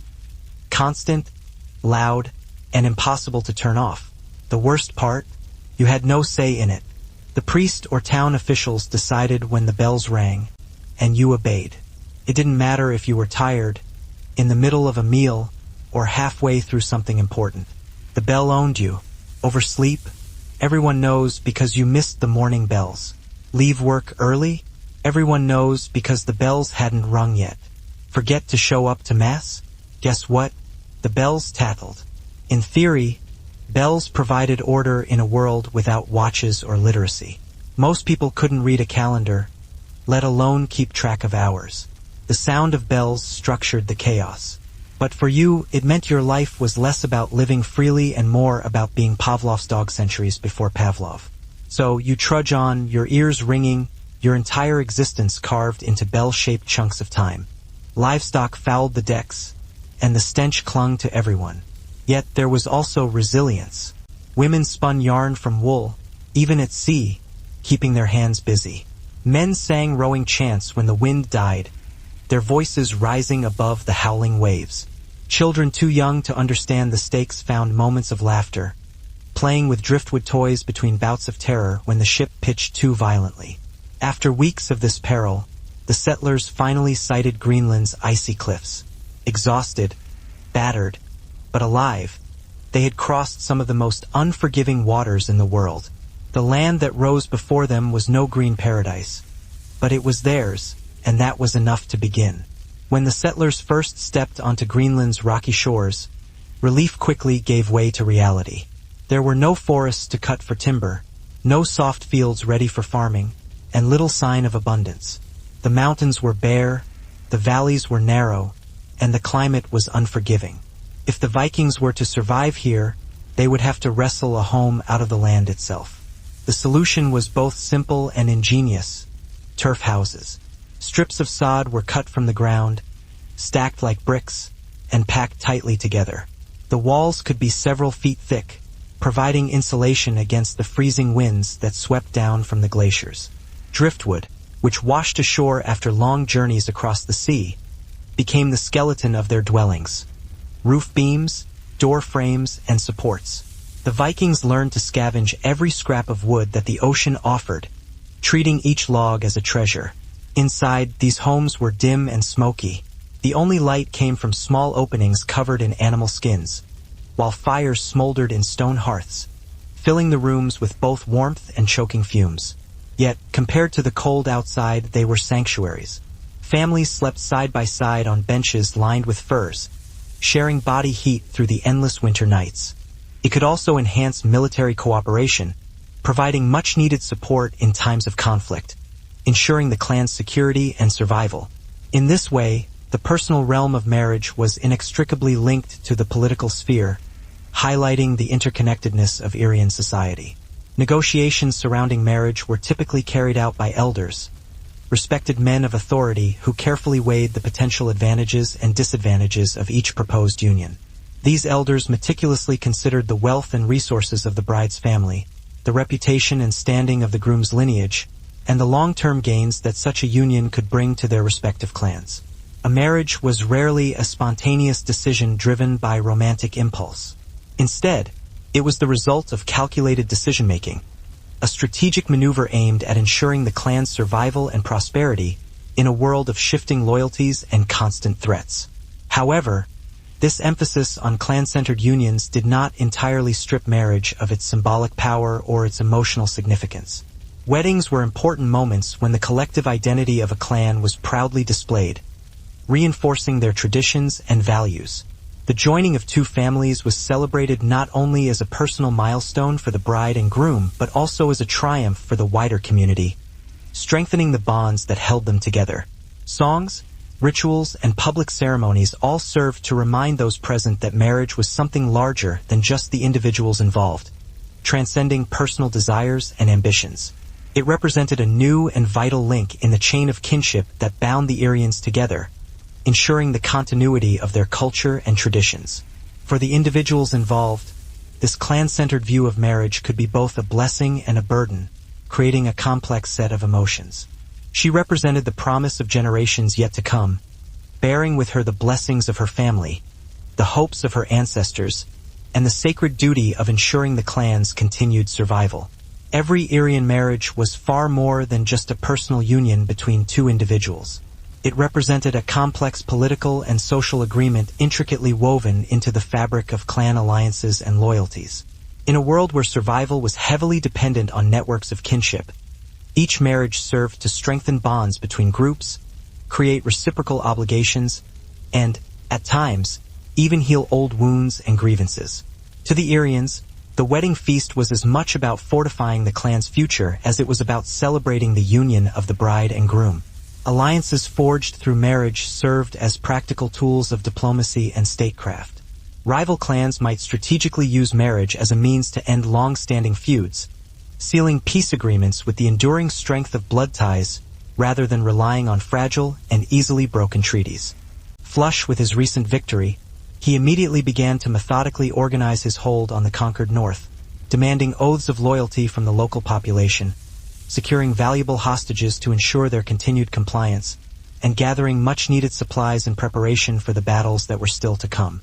Harold was so confident of his ultimate success that he even felt secure enough to send a substantial portion of his fleet back towards Norway to gather even more reinforcements. Norway thought victory was practically in the bag. With York under their control, they figured the English crown would soon be his for the taking. But fate, as it often does, had other plans and moved with surprising speed.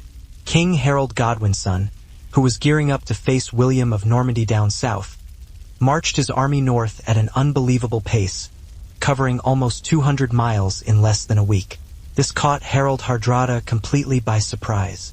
The English king's sudden appearance forced a confrontation that neither side could avoid. Harold, camped out near Stamford Bridge with a portion of his army, hadn't even gotten his full armor on when he got word that Harold Godwin's son was closing in fast. The scene was now set for one of the most dramatic showdowns in English history. For Harold Hardrada, this would be the ultimate test of his lifelong ambition, a battle that would determine not just his own fate, but the very end of the Viking era. On September 25, 1066, the saga of Harold Hardrada reached its dramatic conclusion at Stamford Bridge. Harold, riding high from his victory at Fulford and feeling confident about his hold over northern England, was caught completely off guard. His men were scattered, many without armor, some even lounging in the sun. They were expecting negotiations with York, not the sudden arrival of Harold Godwinson's army, which had marched north with incredible speed and determination. The clash started with a desperate act of defense. Because in the Middle Ages, you didn't ask what time it was. You waited for the bells to tell you who you were, where you should be, and exactly how little control you actually had. You stink. Everyone stinks. It's the Middle Ages, after all. So, when you finally scrape together enough coins to visit the local bathhouse, you think maybe, just maybe, you'll leave smelling less like a damp goat. You walk in, ready to scrub weeks of filth off your skin, and find the doors barred shut. Why? Because the town authorities decided bathhouses are basically plague factories. And to be fair, they weren't entirely wrong. Bathhouses weren't just for baths. They doubled as social clubs, gossip centers, and, let's be honest, budget brothels. A place where you could chat, soak, and catch a disease all in one convenient visit. When syphilis and plague swept through Europe, the bathhouse became everyone's favorite scapegoat. Shut them down, and maybe people will stop dropping like flies, or maybe they'll just keep stinking, which is at least less contagious. But here's the problem. Without bathhouses, your hygiene options are limited. Washing at home means hauling buckets of freezing water from the well, dumping it into a wooden tub, and pretending this counts as a spa day. Soap is expensive. Hot water is a luxury. And honestly, your family would rather use that firewood to cook food than to make sure you don't smell like despair. Of course, the nobles didn't always play by the same rules. They had private baths, perfumed oils, and servants to scrub them down. You're left rubbing yourself with a rag and hoping no one notices that your natural musk could scare away wolves. And here's the kicker. The church often viewed public bathing with suspicion anyway.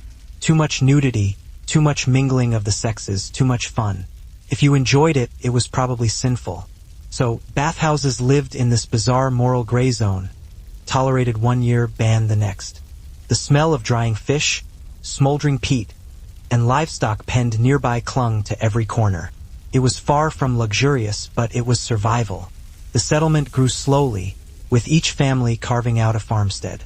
Barns and byres were built into the landscape, sheltering cattle, sheep, and goats through the frost.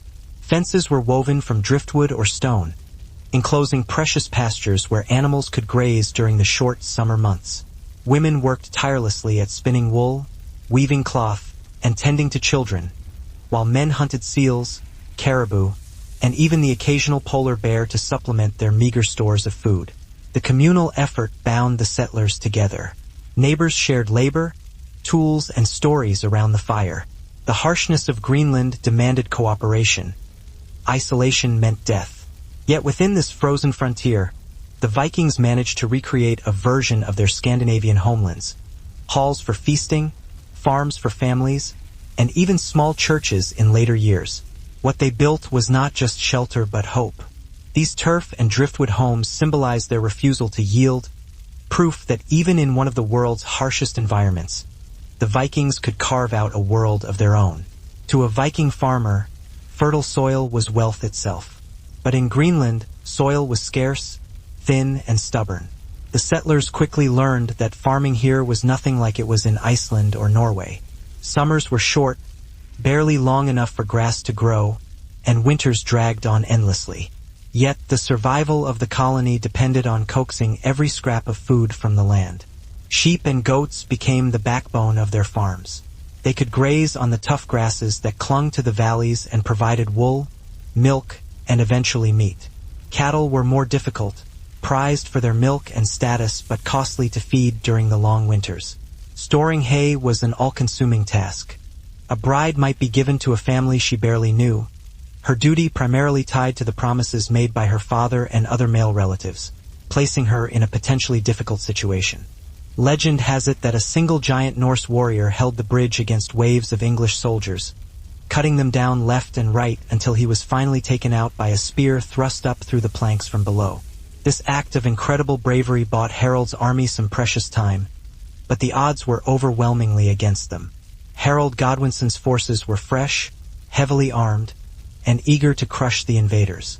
Harold, staying true to his name, a hard ruler, refused to back down. Tall, imposing, and instantly recognizable on the battlefield, he led his warriors into the thick of the fight with the same relentless courage that had taken him from Norway to Byzantium and beyond. But fate, as it often is, proved to be merciless. In the heat of the battle, an arrow struck him in the throat.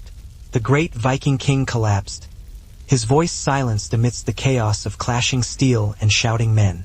The death of Harald Hardrada completely shattered Norse morale. His men fought on with desperation, but without their leader, the tide turned quickly against them. Thousands of Vikings were cut down, and of the massive fleet that had crossed the North Sea, only a tiny fraction made it back.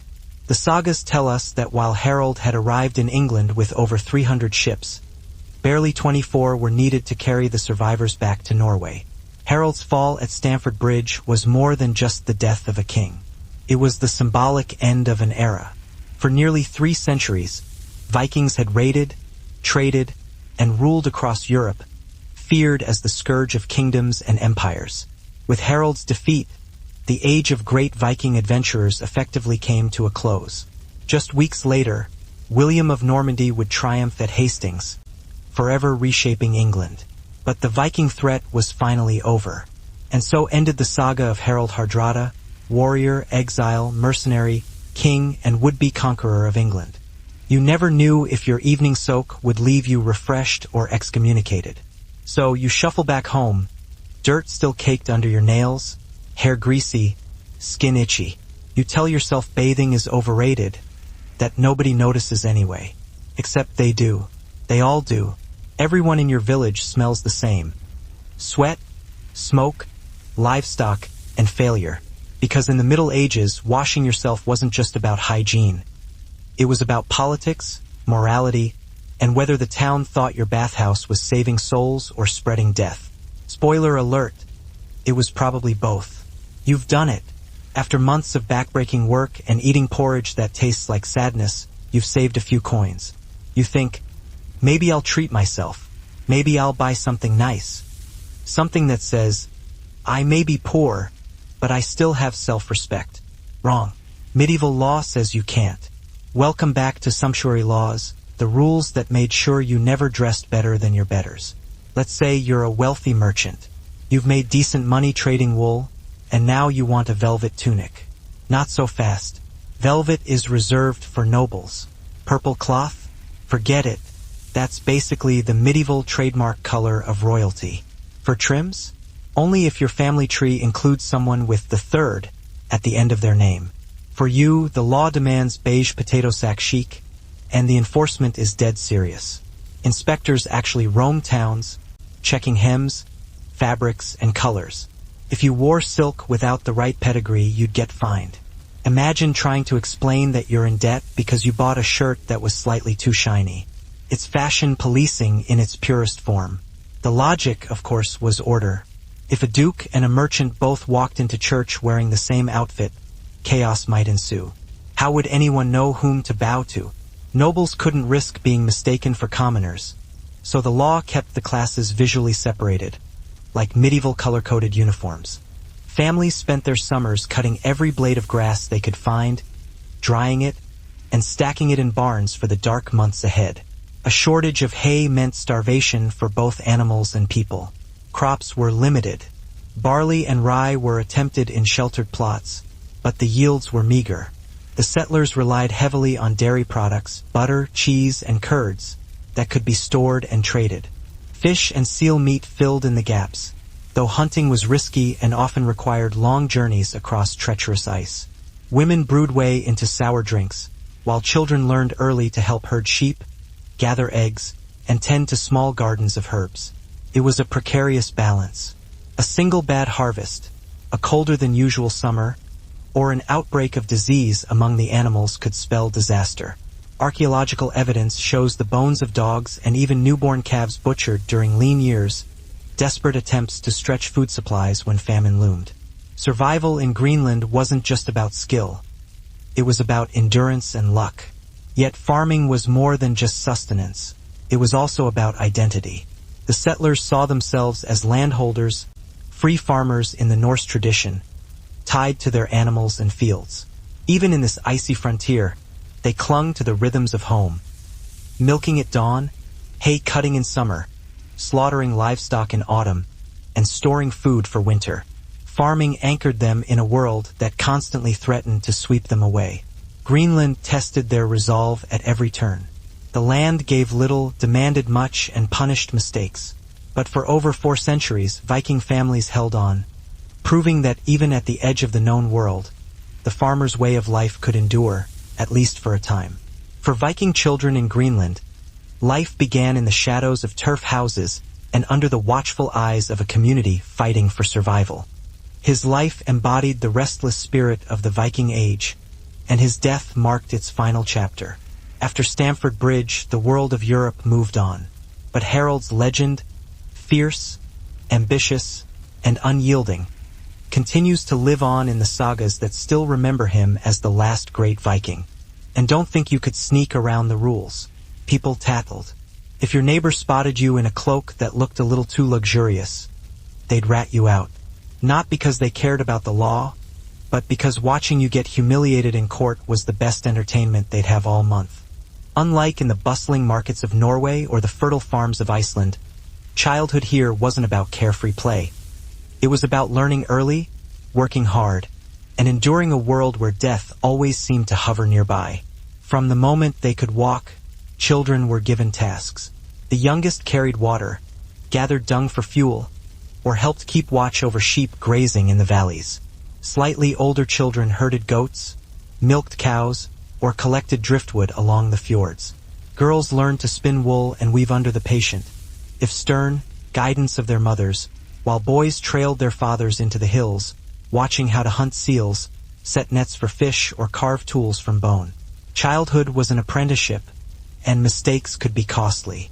Still, there was room for joy. Archaeologists have uncovered small carved toys, horses, boats, and figures fashioned from bone and wood. These fragments suggest that even in the face of hardship, parents tried to provide their children with moments of laughter. The fjords became playgrounds where kids skipped stones across the water or raced to climb rocky slopes. But even play was always tempered by responsibility. Childhood was brief, and adulthood came quickly. Education was primarily oral, steeped in stories and sagas. Around the hearth at night, elders told tales of Odin and Thor, or of the voyages of legendary ancestors. These stories weren't just entertainment. They were lessons in courage, cunning, and endurance. Later, as Christianity took root, children learned prayers in Latin, though most couldn't read or write. Memory was their library, and storytelling was their textbook. Danger was ever present. Sickness spread easily in the cramped turf houses. Winters were brutal, and famine sometimes claimed the youngest first. Graves of children, some just a few months old, have been found near the settlements, their short lives a reminder of how fragile survival was. Yet families continued to have children, not only out of love but also out of necessity.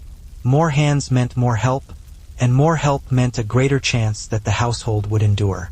In Greenland, a child's laughter could momentarily pierce the monotony of hardship, but behind every smile lay the sobering truth. They were being prepared for a life of constant struggle. From birth, they were heirs to the same resilience that their parents had carried across the sea, resilience that kept the settlement alive for generations.